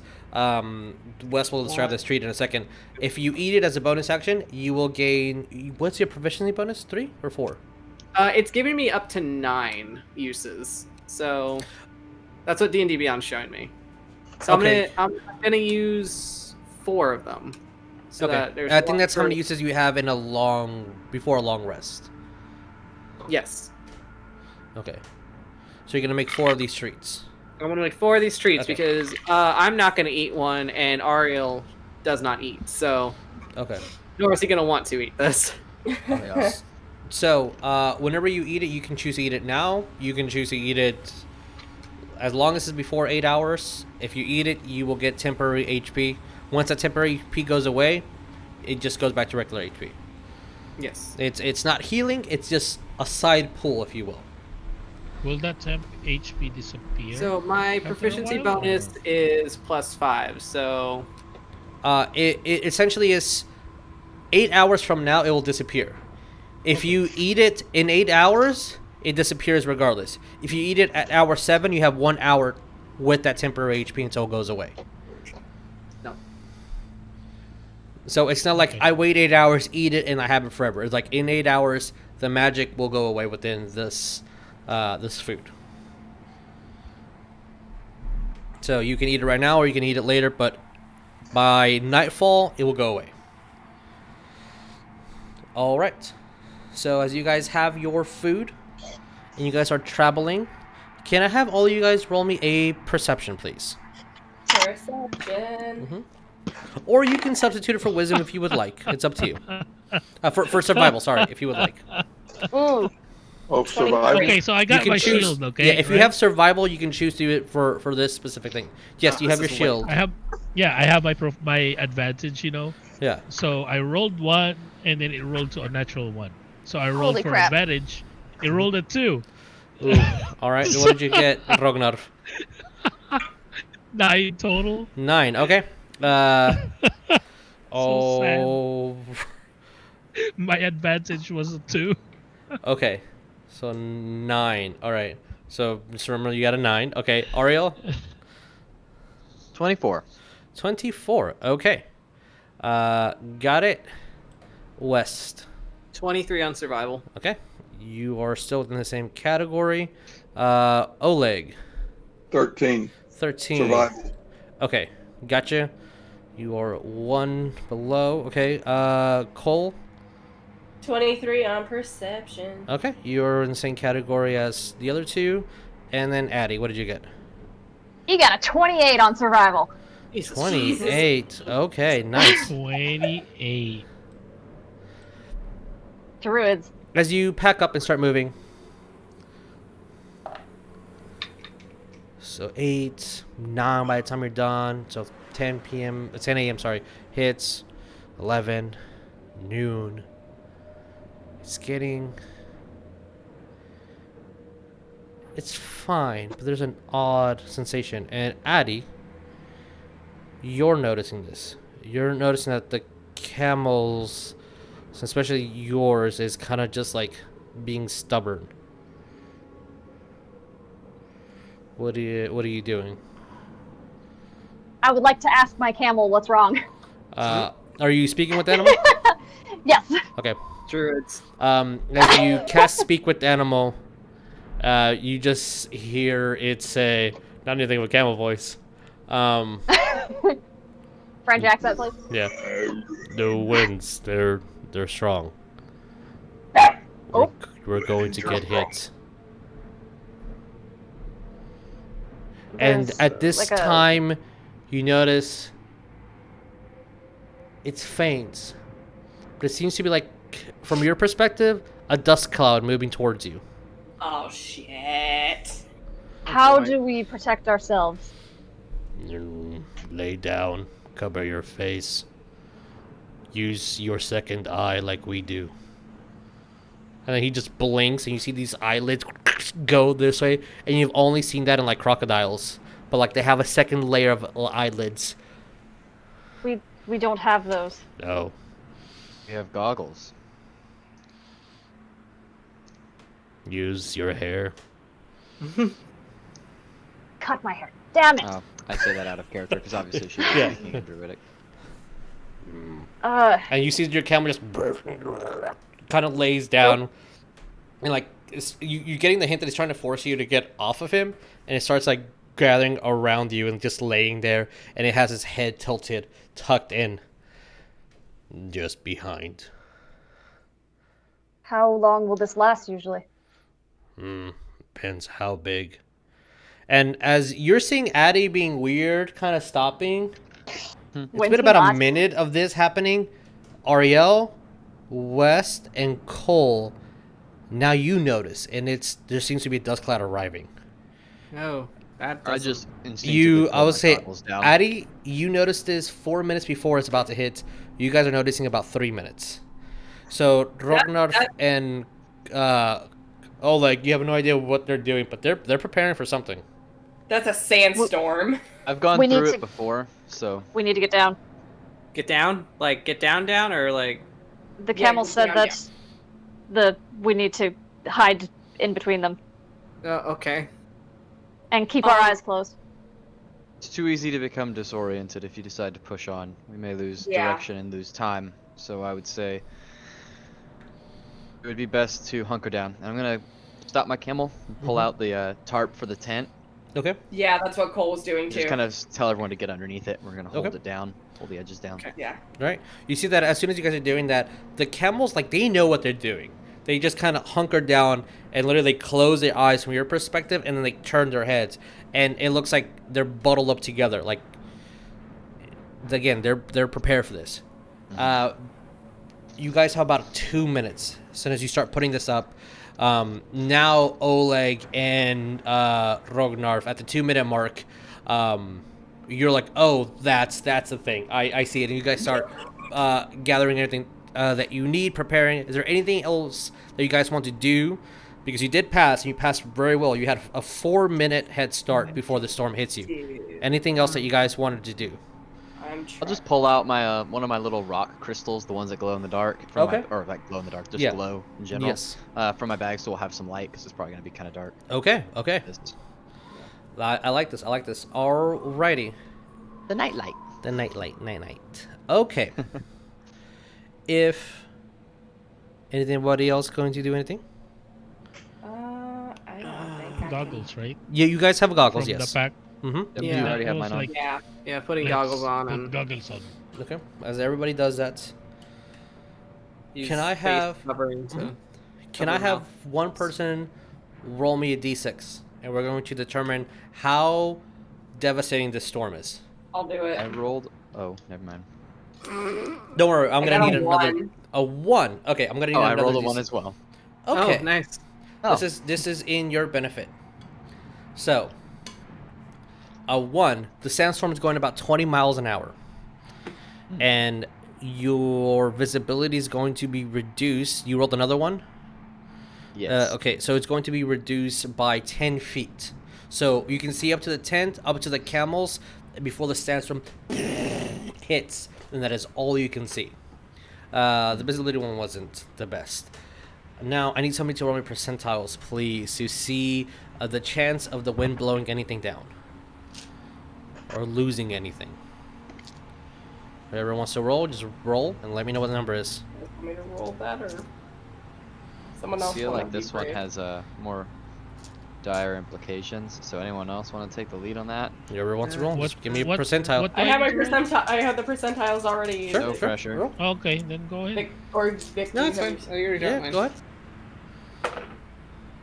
40. No, 4. Excuse me. 4. Okay. I had the double zeros. All right. So I need to roll a Was a low d10 for number this. bad. Is that's kind of high too. 7 points. Okay. Fuck. As Oh.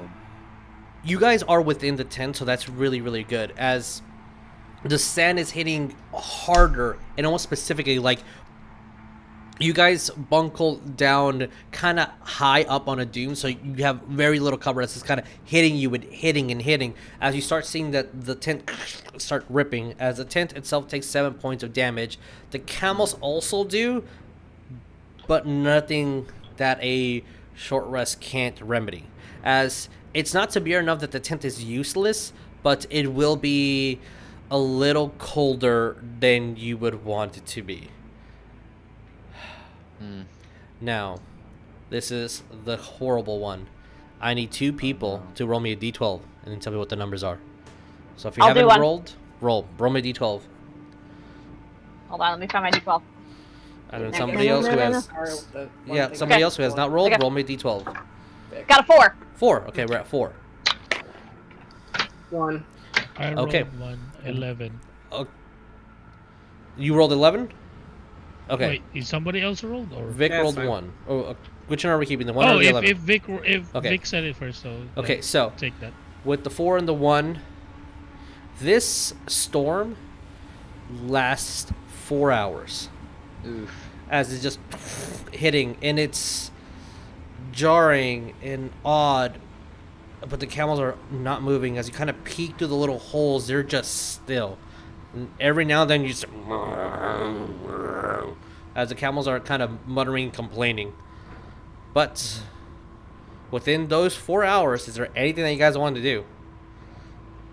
Guess we're just hunkering down and You just talking. because of how well prepared you guys made this, you guys are blowing this out of the water. You can talk. You have you probably don't want to speak too much, but you are able to communicate. You are able to, as long as someone is, at least 3 people are kind of holding the tent down so it doesn't blow out. You guys can take turns moving and shifting and arranging. You're handling this a lot better than if it just would have hit you with no preparation. No Constitution saves, no extra damage other than the initial piercing. As the 4 hours pass by, it stops. And with the rolls, for the next 60 miles, you will see that storm going. And you know it's going to probably hit town. But the storm has passed. And you guys continue on your way. And as you guys are traveling, can I have another round of perceptions? While we would also be traveling, Cole would have been, I guess, casting Mending on the, Oh, yeah, with the Mending spell, then the tent is back to normal. No problem whatsoever. Perception, Rognarv 14. 14? 21. 26. Oleg, 21. 21? Okay, 21. 20, Noted. 21. 21 noted. 21. 20, okay. All... As I need to look at one specific thing here. Okay. As you guys are moving along, and the 21s are definitely what's doing this. As you guys are fighting the trails back to where you were, you weren't really disoriented or anything, but Oleg and Addy, you do see what looks to be the top of green, and you start seeing that oasis. It's not very big, maybe about 20 feet of round of water, but there is some plant life, a cactus, water, just in the middle of the kind of the bottom of this dune. How far away is it? You guys will probably get there in like 10 minutes or so if you just keep moving. Are there any signs of like druids being there at all? Any markings on trees? Any? From your distance, you won't be able to see that. You have to get closer. Okay. Send Ariell over there, fly over there, and have him check it out. I could do that. Okay, I'm going to move you to the map. So Ariell, roll me a perception again. Yes. Same roll. 21. 21. Okay, 21 it is. As you're moving out, you kind of fly over. You're seeing a little bit of stone here and there, the vegetation. It kind of looks like it's sunken in a little bit, and so you're kind of looking at it. It's probably deeper than it is wide, but you see the collection of water. And I'll say by the time that you kind of move in that direction, the gang is moving. The 10-minute mark moves more closer to 5 minutes by the time you guys regather to get the information. Okay. Yeah, I'll just relay that. Okay. So you guys, What I saw. once you head back and everybody knows it, you guys are about 5 minutes or so away from reaching that location. I mean, it's a place for the camels to get water. You would know that they probably still have a couple of days worth of like water in reserve, Sure. but this is nice. All right. So at the moment, you guys are free to move your minis wherever you want. If you are just all moving towards the water. I mean, yeah. Okay. Yeah. As Addy's moving, he will keep out signs of life, and he'll make little like druidic chittering sounds to see if that like attracts anybody.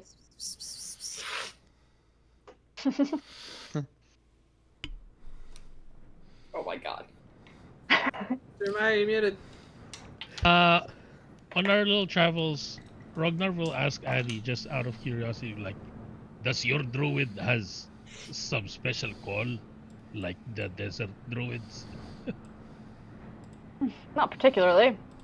We usually just yell. So are we like yelling? ah, like that.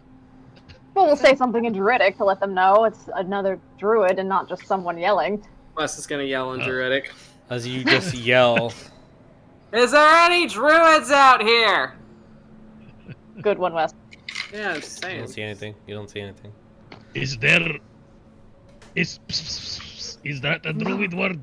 I don't know, but if you keep doing that, I might hit you. So, Making my ear twitch. I I know Addie's ears are twitching. Yeah. Do you and guys, Wes- oh, you guys, Wes Barry nobody like has that. control over the camels. Let me get everybody control Yeah. over the camels. No. What are we naming our I'm camels? moving guys? you guys for the sake of camera, because camera can't Timothy. see y'all. Timothy's the name Mine of is your camel? named Timothy. Timothy is a Timothy. good camel It's a name. good name. It's a good name. Addie, Yes. what are you naming your camel? He'll ask his camel what his name is. That's cheating. It's going to say Ithgar. Oh, there you go. Timothy's That's better. his name. He's better. He's gonna look over to Ariell's camel and be like, "What's your name?" Kind of looks towards Ariel. I like Timothy. Oh, Yeah, my guy. Timothy for life. Okay. I'll say that place your minis wherever you want to for your short rest. Like this will be your final location, whatever. West Oh wants no, to I'm ask his taking the other camel camel too. what his name is. Like, what do you want me to call you? Or do you have the ability to speak with the camel? I do have speak with animal. It is an innate Okay. thing that West could do. Actually, Rognarv, you said that Braum is not out. Is that correct? No. Okay, I'll put her in the jam later. Bram is in the Skiwalk is kind of flying around once in Yeah. a while, but usually perched up on Okay. me. But yeah. And I know, Dickie, you have a little bit of trouble moving your mini. Did you want to move closer, or is that where you want to Yeah, move closer, move closer. be? Okay. I'll put you here, and if you want to move, just let me know, because I know that there's That's fine. Okay. As the camels... Oh, yes, this baby definitely wants some water. Or just gorging itself. I'm gonna... No, that's what the roll's for. I'm not gonna devalidate that roll. But I will say, Oleg, Addy, and Ariell. There is a foul scent to this water. uh-oh. Uh-oh. drinking! Stop drinking, Timothy! Back away. As you're trying to pull your camel away, I'll say that at that moment, for anyone who moves their character, you see the water ripple, Uh-oh. and you see these large teeth move throughout, Oh no. and you hear this growl as the sands are moving inside, kind of going into the water as the water starts being It's a absorbed. Sarlacc pit. And It's a Sarlacc pit. as It's this guy named Boba Fett crawls out. As you guys are noticing that this is not really water as more as this regurgitated water. As you see these large teeth start coming out and everything starts draining downward. As you guys take 2 steps back or so to not let everything move out, and you see these jagged rows of teeth, and this huge dip, maybe about 10 feet of just pure teeth. As I need No. to do one thing, I believe. Now we're inside a mouth. Great. We are. At least no one decided to jump in and take a swim. Right. All right, that should do it. That is. Okay, I thought it would be bigger. That's how big the mouth is. Yes. Oh no. No, but I thought it would be bigger. I thought it was like. Oh. God damn it! And I need you guys to roll me initiative Yay! when we get Oh back my from break. God. So we'll have a break here in a second. We'll try to do a shorter break than usual. Let the puppies out, and then yeah, you guys have stumbled upon a sandworm. Yeah. Sandworms. Yeah, sandworms. So all right, guys, we'll be back in a bit.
So, with this gargantuan purple sandworm, initiative already rolled. As I'm moving this over here, I have one question to ask. Dickie, Oleg, Yo. what do you do? Yes. Oleg notices that there's a giant tooth coming out of the ground next to him, correct? Mm-hmm. Yeah. You notice this thing, and you're seeing that it's starting to emerge out of the sand. He's going to start trying to chop that tooth down. All right, roll me to hit. Okay. Doomblade plus 12. Okay. So that's 16, 22, and 27. The 16 misses as you hit. It's thick hide. But the other two hit, so roll me damage. So 2 8-sided dice plus 14. Are you wielding it with one hand or two-handed? Your Doomblade. Two-handed. Then it's a D10 if it's two-handed, Oh, because it is a versatile weapon. So that makes it 2d10 plus 14. And remember, Doomblade crits at 19s. So if you ever roll a 19, you will do the 2d10s instead of 1d10. So a natural 19. A natural right? 19, correct? Yes. Okay. All right. So we got 23. 23 points of damage as you go swing hit. The first one was like, all right, need to put more hit into this as you hit hard, and I don't know why. Okay, there we go. It's taking a little bit. How much? 23. 23. Thank you. Massive hits. This thing's huge.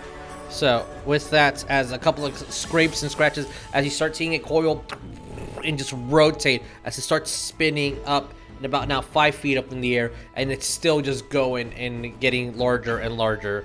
Anything else, Oleg? Well. So basically, he hasn't seen where the tooth is coming out of. Just the tooth's coming out of the sand. At the moment, it's about 5 feet up in the air, so anyone can hit it, and it's you don't see any eyes or anything on this creature, but it definitely knows that there's things around. Okay. Standing ready for the next hit. Okay. Ariell, what do we do? And then Cole, you're on deck. Well, obviously I move Timothy away, because big sandworm bad. And then I will do a little something to help out whoever's going to be next. So I will go ahead and do a guiding bolt at first level this time. Okay. Roll me to hit. As you charge up your energy within your blade, it shoots out. See if it hits. 22. Yeah, that hits. Roll me damage. As it glows, and the next attack has advantage. 4d6. 5, 9, 10, 11. 14 radiant damage. Okay. All right. Good, strong hit. It's glowing. Anything else? No, I believe that's my turn. All right. Cole, what do we do? You're in the way. As you see this thing just starts rising now about 10 feet up in the air. It's just coiling and dragging. You see these jagged, sharp, you don't know if they're horns or spikes, but it is just getting larger and larger by the second. Wait, it's 10 feet up in the air? At the moment, yeah. The rest of its body is underneath the sand. But is its mouth still open is my question. Currently, yeah, but it's 10 feet up in the air, where the mouth is at least. Okay. Cole's gonna do something stupid. Yes. We like that in this campaign. What are the I'm guessing the question is I feel like, either way, because it's a 20-foot radius and Addie's gonna get probably hit by this too. But he doesn't care. You do what you're doing. Yeah, Cole's literally like scrambling, grabbing the book, and he's gonna use one of them fireball spells. Which one? The new scroll or the old one? The new one, since that one will be on top. Okay. Alright, so it needs to make a dexterity saving throw because there's different DCs. So that one's a base fireball, so it's a DC 13. Yes. Oh. That's a -1. Roll me 86 of fire damage. A natural 1 -2. Oh my It's God. not dexterous at all, as you can see. As that scroll gets used up. 2, 4, 6. And to be honest, I also have a stupid idea. That, 8. let's see if it will work. Let's see if it works. I'm Yeah. aiming for it to literally just like hit it in the like literally go down its gullet type thing. That's the idea. That's the idea.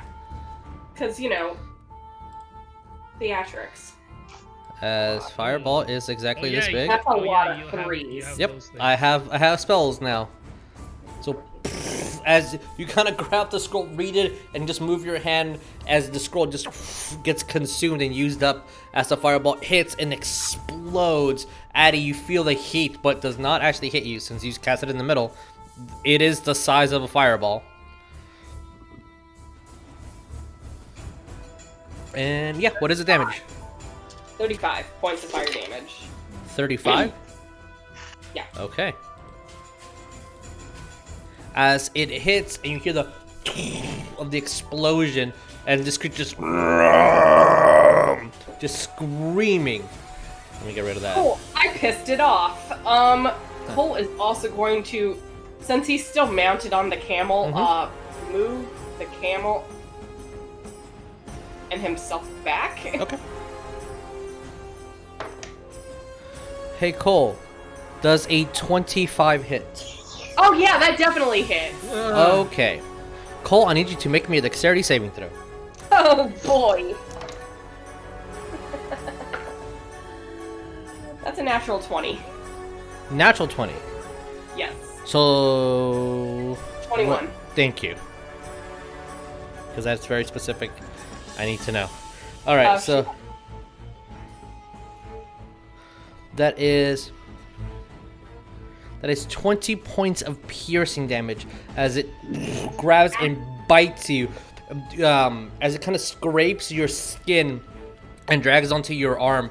You see that it's trying to swallow you as there's rows upon rows upon rows upon rows, maybe about 15 feet of rows of just teeth that actually hooked onto you and tried to drag you through, but it just managed to tear off your jacket. But you were not swallowed.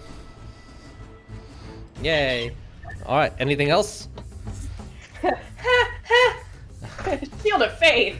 Okay. Even though that probably won't do diddly squat. Bonus but... action, Shield of Faith. Nice. Okay. There is Addie's turn. Addie, what do we do? Like to cast polymorph onto the worm thing. That's an idea.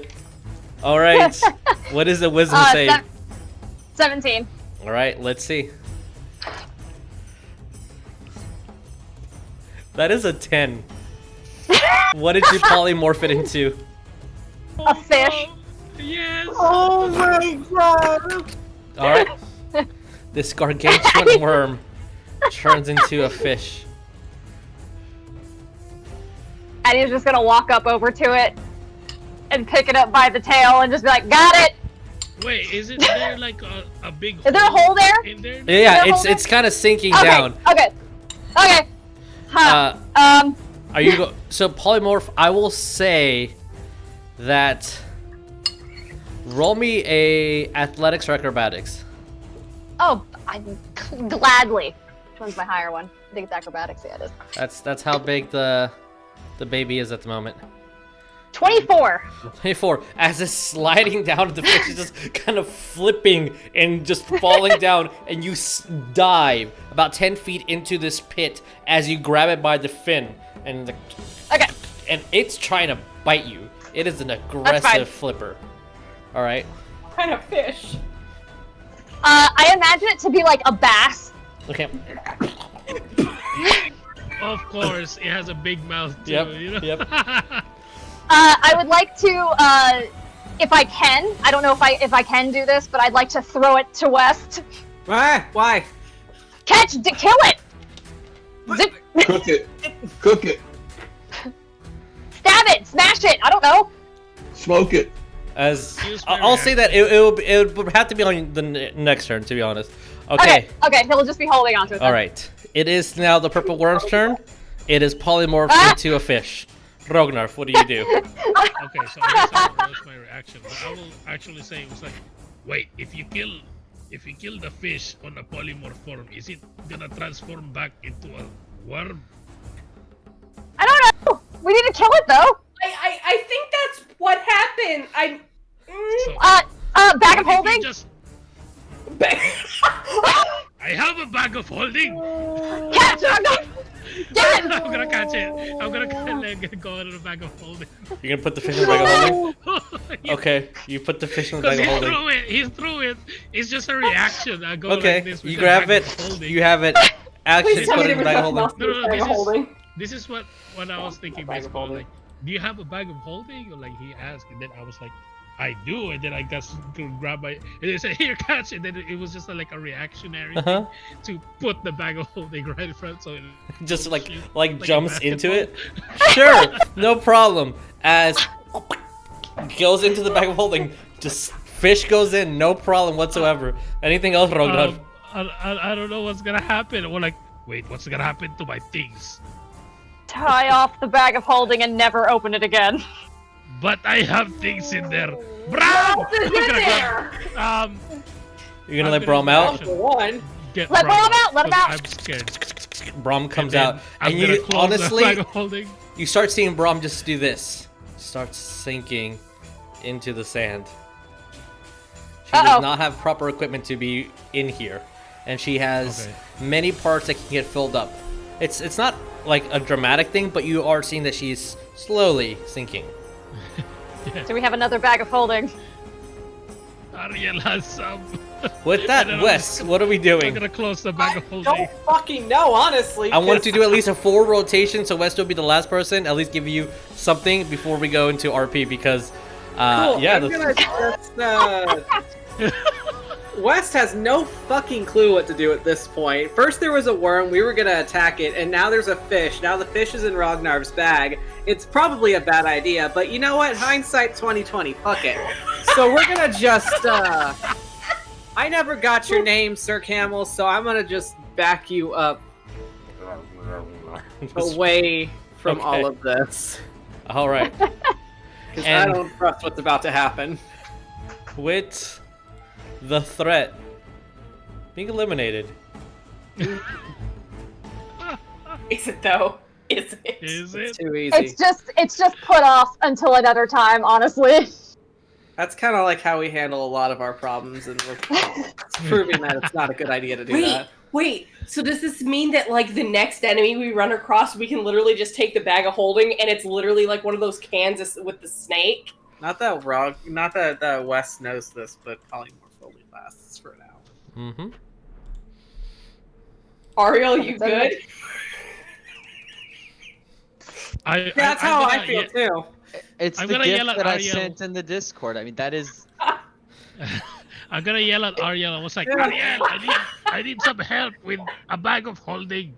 Bram can't stay in the sand. I sent that GIF as Ariel. The more I listen to this, now that's just me. Like, Yeah, me too. I'm still So trying to like, what the like- fuck just happened? So Cole's D&D, gonna be baby. just, like, looking over at Ragnar. I've been playing it for like So again, 8-9 I years, help. and I'm Bram still needs help. Bag of holding. surprises to Oh, be God. found everywhere. Oh my god. Yep. Just a I'll giant kinda bag snap out of power my- wood. Stupor of amazement and horror, and Also, yeah, you just put Like, I'm holding. trying to Brom pull in his Brom bag out. of holding. Bram up. I'm trying to pull him. Like, yeah, get I out. have a question. Mm-hmm. Wait, so you're putting Brom This to is on your Cole bag of just holding? Yeah, if asking you want me aloud. to. Okay. If something alive goes in a bag of holding, how long does it? Doesn't it instantly die the second it goes in there? Cowarbell and I tested that theory out a while back. Yeah, there's no air in there. Uh-huh. We tried. So what's the gonna happen threat is when it taken dies? care of. What's I'm gonna scared happen to when it open my dies? bag. No, I have no idea. Your bag will probably smell a lot. It'll die. I'm scared. What? Wait. Or it's that gonna thing rip is your very big. bag. So when that I don't know. explodes, I'm gonna look at my bag of I holding. need This thing to is look at the gonna- constitution modifier of a fish. Oh god. Oh no! I'm gonna like this. What are you guys doing? I would suggest just put the bag down and get as far away from it as possible.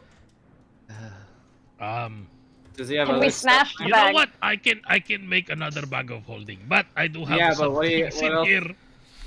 Get the things that Still you have in there no out. words. I have My- nothing to add to this. My, at does all. anybody has just a normal bag I do. that I can either borrow or buy? You can just have his normal bag. Oh my god. He has a backpack you can just have. He has on his bag is just some crossbolts, the daggers, the dragon bones, Okay.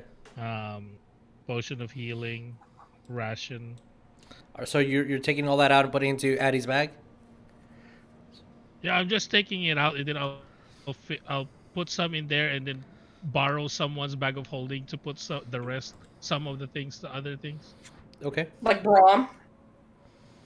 Brom is already on one of Ariel's bag of holding. Well, we just overcomplicated a problem into a bigger problem, I feel. What You think? all right. So is anybody else doing anything? Eddie's gonna talk to West and Druidic real quick. Yeah, what's up? Perhaps we can mail that bag back to Whitestone and have the prince deal with it. I'll say we sounds can like mail a that really bag bad to your idea. problem in the woods. Ouch. I know I can't hear that, but Look, she's not a nice person. She doesn't deserve a sandworm to the face. Fine. Pretty sure she can handle it, honestly. I feel like she'd scare the sandworm. Cole's just sitting there and it's just like, You can't just send unsolicited sandworms to people, especially women. It's not nice. Went a little Grace in there for a minute.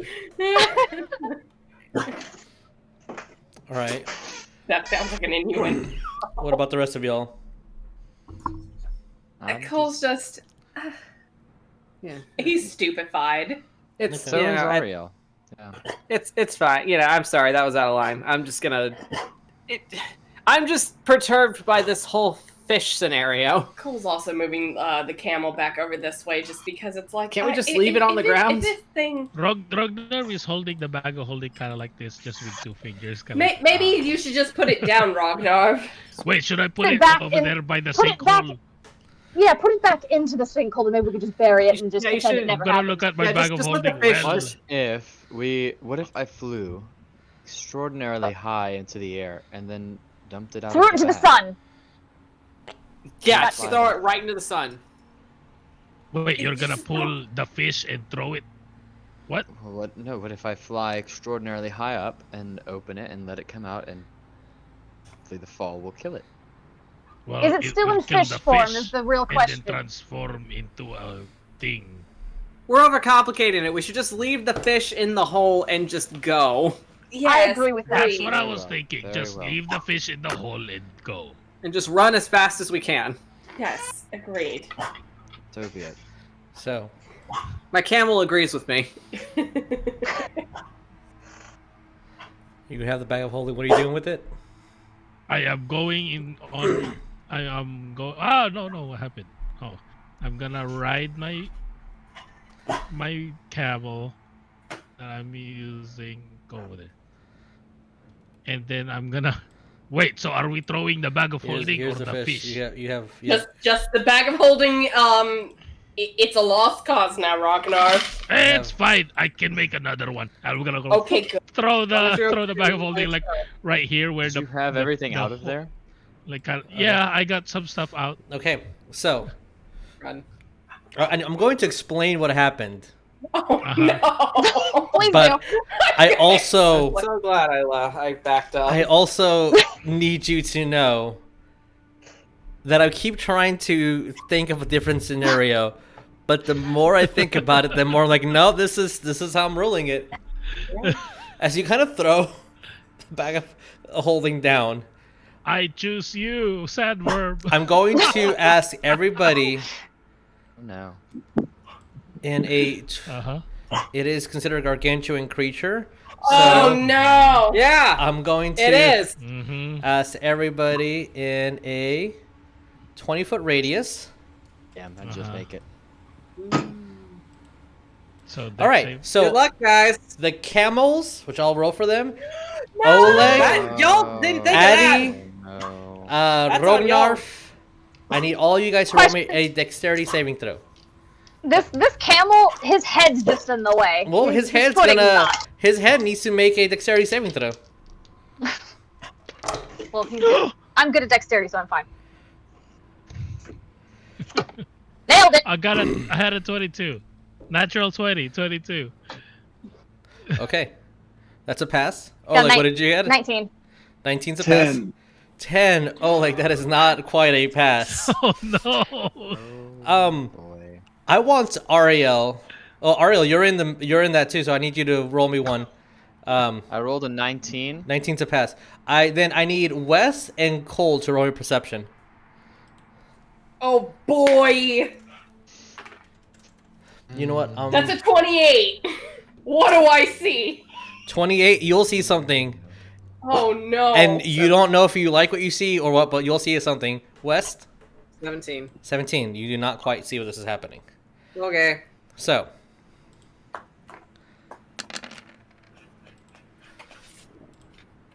as that is a total of 42 points of bludgeoning damage that this baby unfortunately does take. I'll make it this one for the sake of Thank God I moved Timothy. Bakajoom. Oh, That's no, the area of don't get effect Timothy. of the entire colossal creature. So, Oleg, you take 42 points of damage. Addy and Rognarv, you will take half of that. This baby's taking 42, right? 42. So yeah, so 21. Unfortunately, is gone. As the entire purple worm just hits as this poof of dust and sand floats out in the air. So, what happened is the fish's constitution modifier is in the negatives. So it can only hold its breath for 1 minute. I rolled a con save as the fish drowning. It failed. Thus, the worm dies. And as the worm dies, using akin rules to suffocation, it reverts back to its unpolymorph self. So this colossal creature just exploded your bag of holding, and good thing you take everything out, as it just landed on you guys, severely damaging y'all, killing one of your camels. Oh. As Cole, you see about, and you have to do double take. That's like 6 antelope and about 4 alligators just watching you. That's such a great first impression to make.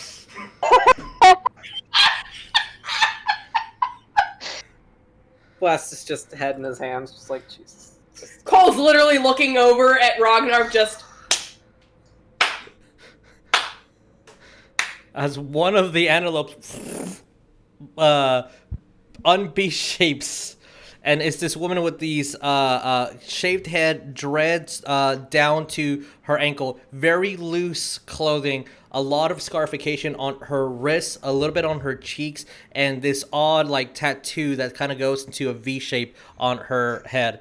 And you're starting to see some of these other antelopes start B-shaping back into elves and humans. You see one halfling, and every single crocodile just B-shapes back, or un-B-shapes, into a lizard folk. And you see that these lizard folk have these huge, it looks like gills from your perspective, and these extremely web-dried skin that just looks like the wind and the sand is completely not phasing it at all.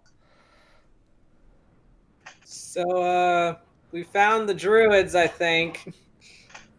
Oh, I'm gonna look at Cole. I was like, what did I do? It And wasn't then my plan. Ariell, you do remember that there was footprints going alongside, but not ever crossing paths with this, where the oasis is. As in Druidic, Uh-oh. you see this one. Step over She here. kind of approaches. I have never seen that specific interaction. For one, I am happy you're not dead. But two, how... Go looks at the halfling. I believe the word is fuck. Yes, how the fuck did this happen? We go through things in a very unorthodox way, you will find. Oh, do not put Are they this on speaking me. Druidic? Or are they speaking common? How the fuck was in common. Everything else was Druid. Oh, okay. Okay.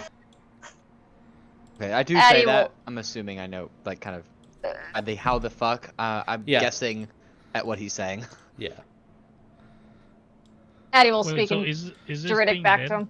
Or is It's it alive? dead. It is a dead baba. And so is this one. This is also a dead baba. Apologies. We These didn't. things are venomous, aren't they? To my knowledge. Do you know that?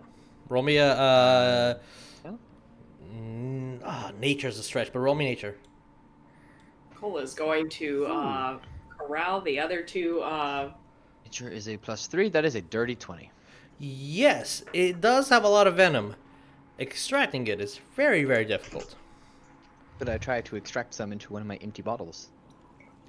Do you have a poisoner's kit? No, but I have a lot of empty bottles. You can certainly try. Okay. Addie wants Well, to ask. yeah. Just introduce himself and apologize for the noise. Okay. What do you say? He'll come up here. Speak Druidic. Apologies. We were startled. Oh, that's As what we're calling. she kind of looks okay. around. I know. I see that. What brings you out here? You are well prepared, but possibly see you do not know the land. I'm not from here. I'm from the north. I can see that. Also, he's not from here, and kind of points to Rognarv in full metal. Yes. We're kind of looking for some help, actually. And he's gonna look over to West. Why? Come here. Meanwhile, Cole's gonna be trying to help Oleg and Rognarv get out from. Spur. Take the camel with you. As I'm on the camel still, so I'm spurring the camel. I'm like, I'm gonna learn your name eventually. I'm just gonna keep going. His name's Rocco. as Oh my God, it's... she kind of goes and starts petting the camel. You hear the camel.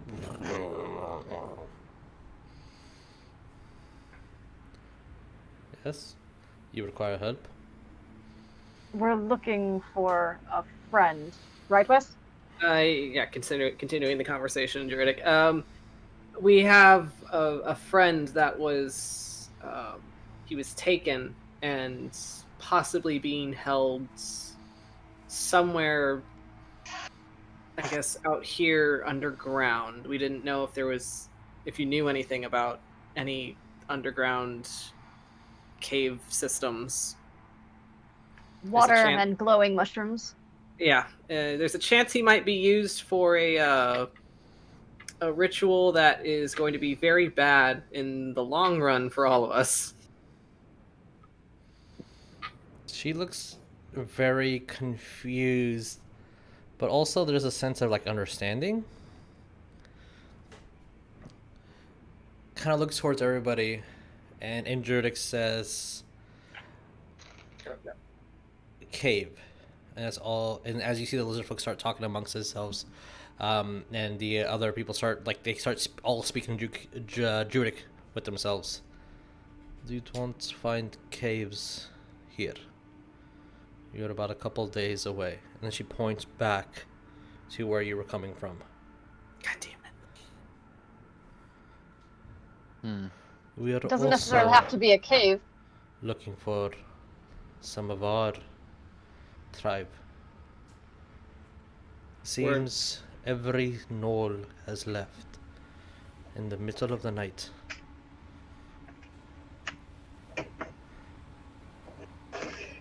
Huh, that might be connected. Were there knolls where he was? West? Remember that one time when we were doing those jobs for Whitestone and there were gnolls involved with a fortress? Yes. The gnolls are definitely involved. We've encountered them before. And they kind of have something to do with Limosh too. Cole. Cole, get over here. Oh my god! Well, once he knows that Rognarv's been taken out from underneath, he'll move over. As you see this lizard folk on all fours, it starts moving, Ooh. and as it goes, it just starts speaking in its tongue. If anyone knows lizard folk, you would know what it's saying. Nope. Or sorry, draconic. If you know draconic, you would know what it's saying. Nope. Okay. As she listens, there is one place. It used to be a temple for Nerul, the god of death. But you mentioned a different name. Could just be using the space. They do like to take other temples and make it their own.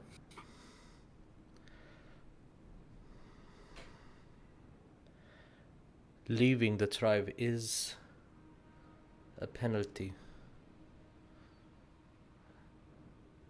You do not abandon family. Addie just nods.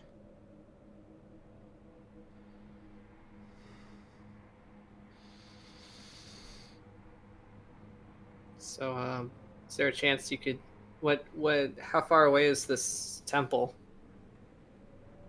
Do not know.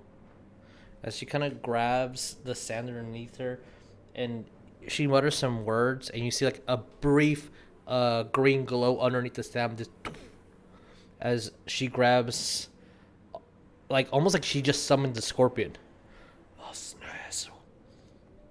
And the scorpion splits into two, and they start running fast, almost as fast as you can run west, and start scattering. If they find something, they would let me know. Okay. No, I would have been translating for Cole, by the way. Mm-hmm. Yeah. Is it possible to camp somewhere safely? Is there anywhere we can go? I do not want to meet one of these again. Neither do I. And she kind of looks and smiles. Then don't fall for trap. We're not So- from here. Yeah, this is our first time in the desert.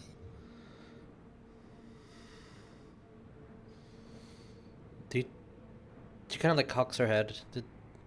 Did you think the cave was here? Like looking at you, Addie, in West. No, not the cave. We just Just somewhere to rest. We didn't know what this was. We just saw vegetation and water and thought this was a good spot. Why not search mountains if you are looking for caves? I don't know how the desert works. I'm new here. It's hot and it makes everything all itchy. Sweating all the time. She starts speaking into It's kind rough, of course. and you see that the lizardfolk kind of runs over as the halfling grabs a little bag, and then you see that they kind of grab over and they hand you, from your perspective, Wes, Addy, it just looks like cut up green spiked tentacles. Cole, Thank this you. is aloe vera. Oh, Nice. Put it on burn. If you want to find safety, go back. If we find him, how do I reach you?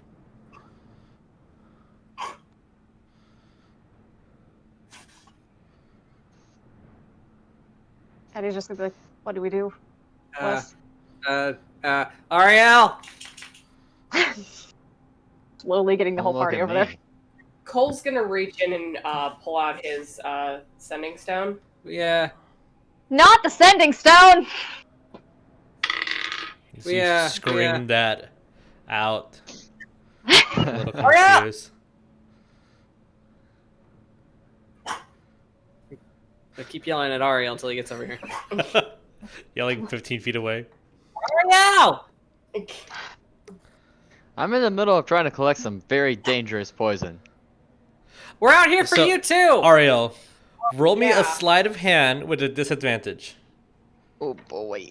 Oh boy. Cole's gonna I'm gonna be happy, but if it since Cole still also has that one it's a good first roll. Pick this crudely drawn map. up. Oh. Okay, Okay. One second. We'll get to the Um, map in a second. I want to see what he got. Sleight of hand is a +2. That's a 19 for my minimum. The lowest Okay. one. You just barely passed the DC. Yes.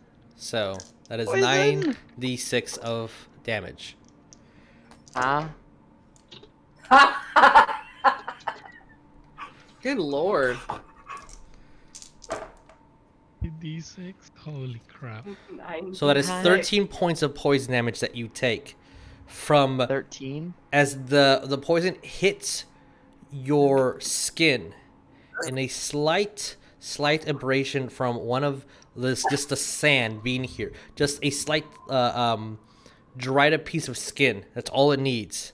As you take 13 points of poison damage. Yeesh.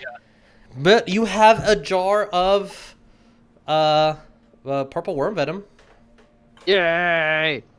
Mission failed successfully. He got it on his hand. And a little bit's on your hand too. It stings a lot, and you feel So wipe dizzy it off. as you kind of like it. Clean. It takes you a second to like just get your surroundings. Cole, what were you doing? That was West's fault. He was yelling at Ariel so much that he gets it on his hand. Like, Wes, I'll be there with a minute. Ow! Cole is gonna show the crudely drawn map that the Rakshasa gave him. And just kind of like As does he this grabs the area map and the- literally, like grabbing the paper and shoving it back into your chest, pushing you back. Oh. Your deals are your own. We would not aid you any longer. Oh. If we find, and like you hear like a roar, like kind of akin to like a large bear, like under her breath, as she kind of just digs into the dirt and grabs another scorpion and just puts it into your palm, Cole. Oh, Okay. And the scorpion starts moving around. What does that mean? If we find our people where this is, they will let you know and they will guide you. Okey-doke. You are messing with someone you do not know. If you are desperate to lose your life, just call his name. It seems he has a sense of humor for not telling you that.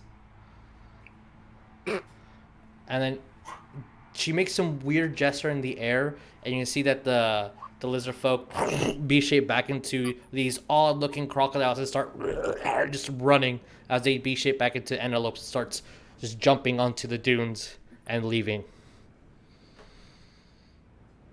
Thank you. What do you mean say his name? I don't know. Whoever. Addy, whoever- roll me an intelligence. Just D20 plus int. Okay. Oh shit. Hold on. Let me see what my int is.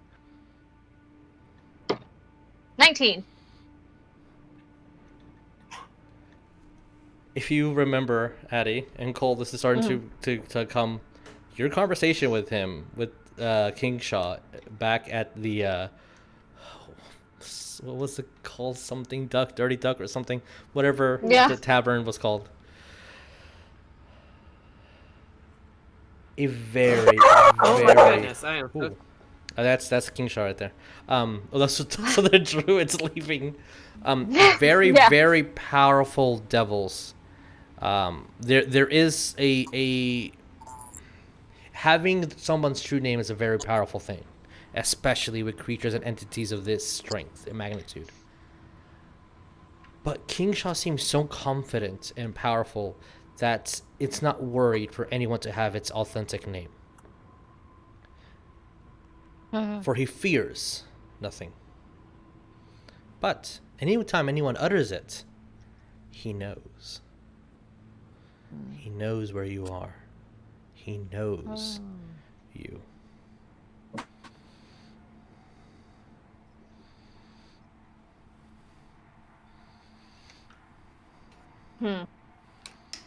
I want to find this temple. So, Vagabonds, what do we do? We must find our people. Or our person, I suppose. And my sword. Well, we have that, and yeah, it's just, you know. What was the god that they mentioned? The temple? What was his name? Nerul, which is the god of death. Oh, Addie's interested in that. Okay. So they said the little scorpion will let us know when they find it, right? Mm-hmm. If they find it, yes. Mm-hmm. Well, I guess they can keep an eye out for possibility of where we need to go there. And Cole's gonna look back over at Ariell. It's like you're able to locate or whatnot, like what it is you're looking for, correct? Within a certain distance, yes.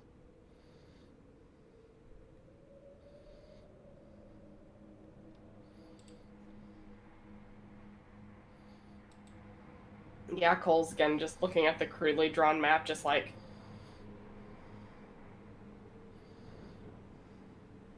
And then just looking over at Addie, it's like, I don't know if I should try contacting Shaw or. I don't Where want is you that? contacting him again. Every time you talk to him, you have to give a piece of yourself to him. Who knows what else? You're gonna run out of things eventually.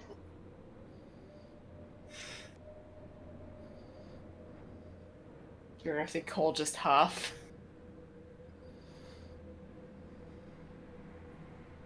Don't make the chipmunk face. So, what are we doing, guys? Oh god. Unless Ariell, you want to try to like Yes. try to pick up on an idea of where the thing you're looking for is. Well, they said mountains. That's where we should be looking if there's any caves. But who says it's in a cave? They're just underground. That doesn't mean cave necessarily. I mean, I'm gonna unless cast you want my to locate object start again. Okay. digging. As you Not cast that I'm locate expecting for object, anything. you feel a very weak, and then like your head starts hurting, like something is blocking it. Which direction did I feel it coming You from? didn't though? sense a direction. Or- You just like Ah. it hurts. Like it's here, but somewhere within 1,000 feet radius, and your head just hurts.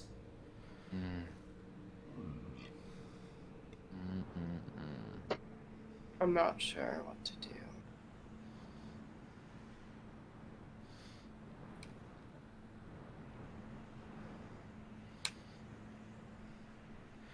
Well, guys, you, as two late options out there, you have a means of communicating with King Shah. You can start heading back. Hopefully, wait for the Scorpion to reply to you. You can keep moving forward. There's still two slightly personal quests, one for Rognarv and Ariell's.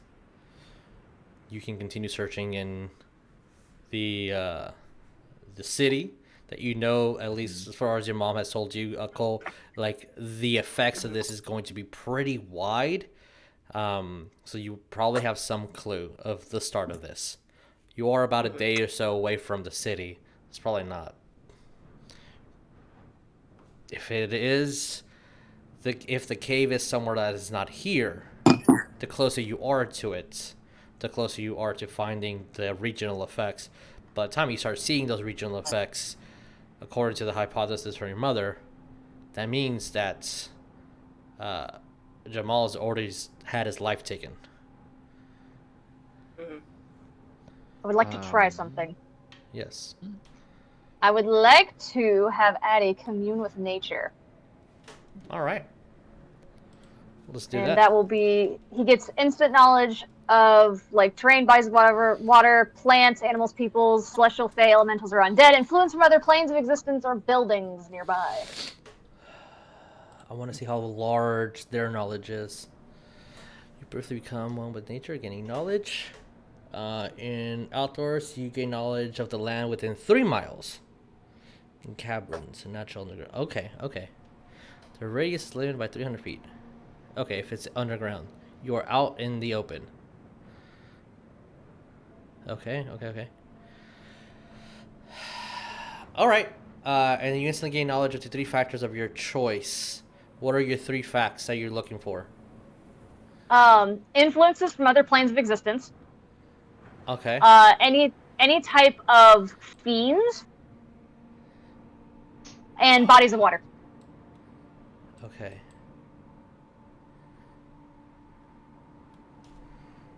Would there be fiends? You have no knowledge of any fiends. That's good, I guess. You know that there would be bodies of water about, from your location, 3 miles. Would you know that?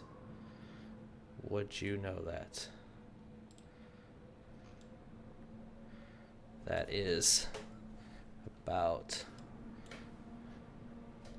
I'm looking at this map outside here. Okay, so from here, 1 day. Okay. You do know that there are quite a bit of bodies of water heading back to the hillsides where you went around to avoid the Cyclops territory. And the last one, what was it? It was influence from other planes of existence. You do feel there is an influence from a different plane of existence. Ooh.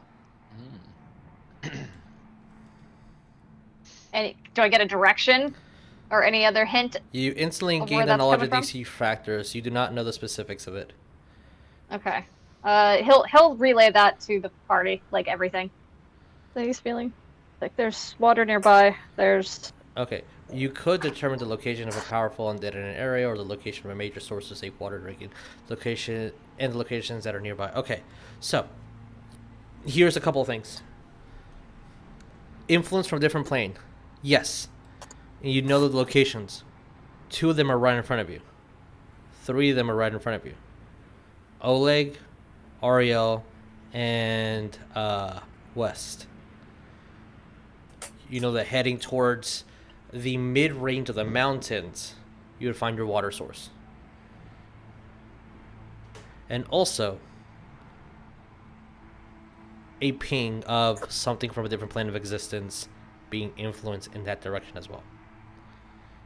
Yeah, he'll tell that to everyone. As you just see, it takes a minute to cast it, so you just see Addy kind of like moving his hands, almost mimicking what she was doing, and just kind of looking he's closing his eyes and just digging and almost like he's massaging the sand, as it's literally the sand telling you this information. That's nice of them. Maybe we should head towards the mountains. You think so? At least to find your friend. I don't know anything about what Ariell's looking for. It's I don't know. He said something about his lace or something. His Well, lace. normally, if there's a mountain, there are caves, I believe. How far are the mountains from us? A day back, day and a half now. What I am looking for is within 1,000 feet. It is relatively nearby. Do you know what direction? You normally would, Yes, but for normally something's I would. blocking you. I'll relay that. I said normally yes, but something is hindering my ability to sense that. So, You think it's under there? I'm pointing at the sinkhole. Right. honestly, I was thinking the same thing. I was thinking the same thing. Yeah, it could be. What?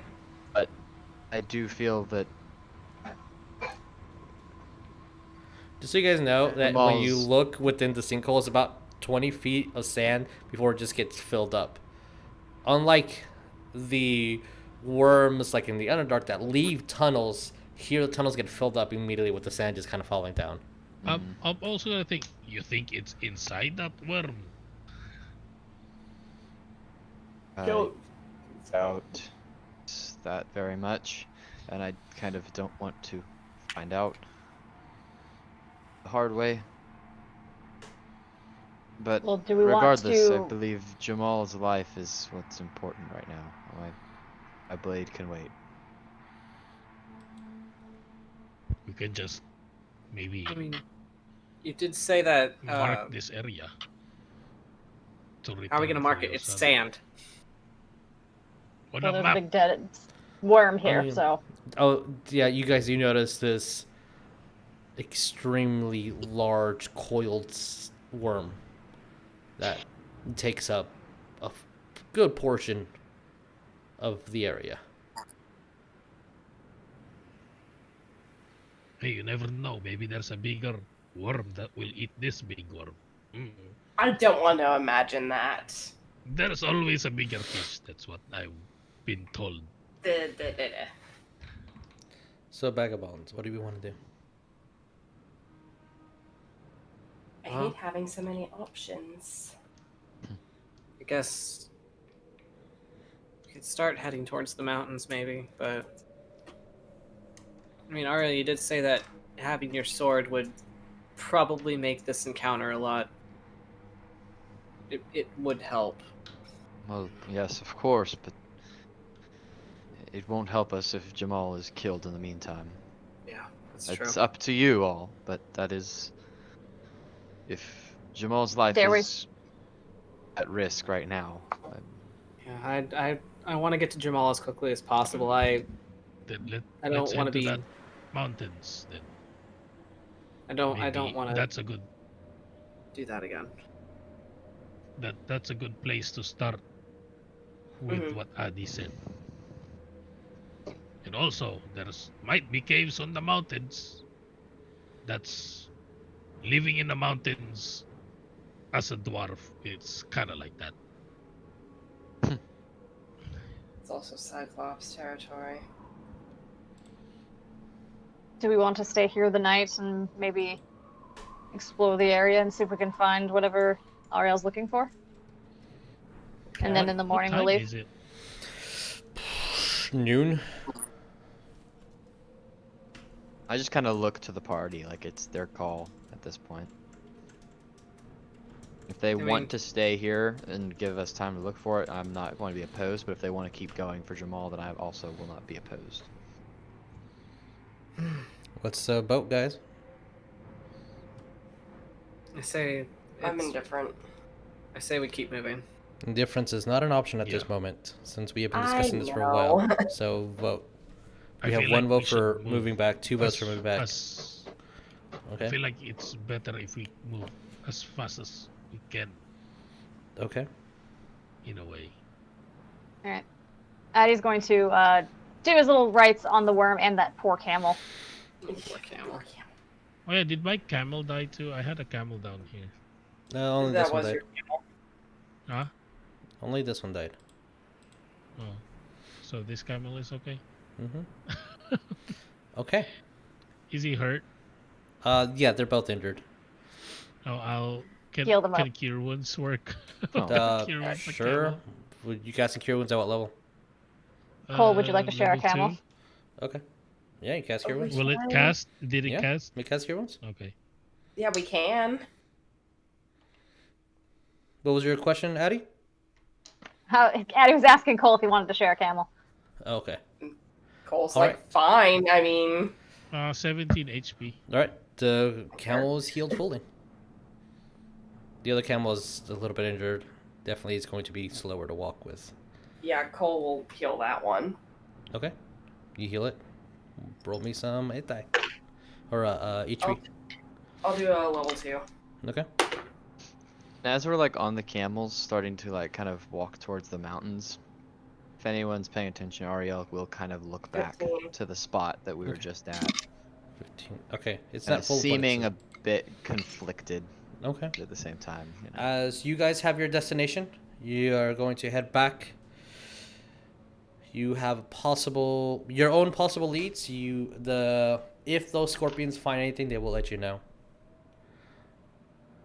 And I guess we're gonna pick this up next game. Alrighty.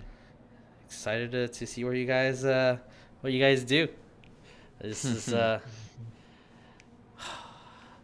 if I can. I'm excited to see what's gonna happen. So, thank you so much for watching this. Thank you so much for taking tune. The links for Dickie's friend and for the Kalash Aid are going to be posted on Facebook. On YouTube and on Spotify. Please don't forget to be kind to one another. Don't forget to love each other. Go get vaccinated. We love you. Bye. Bye. Hmm.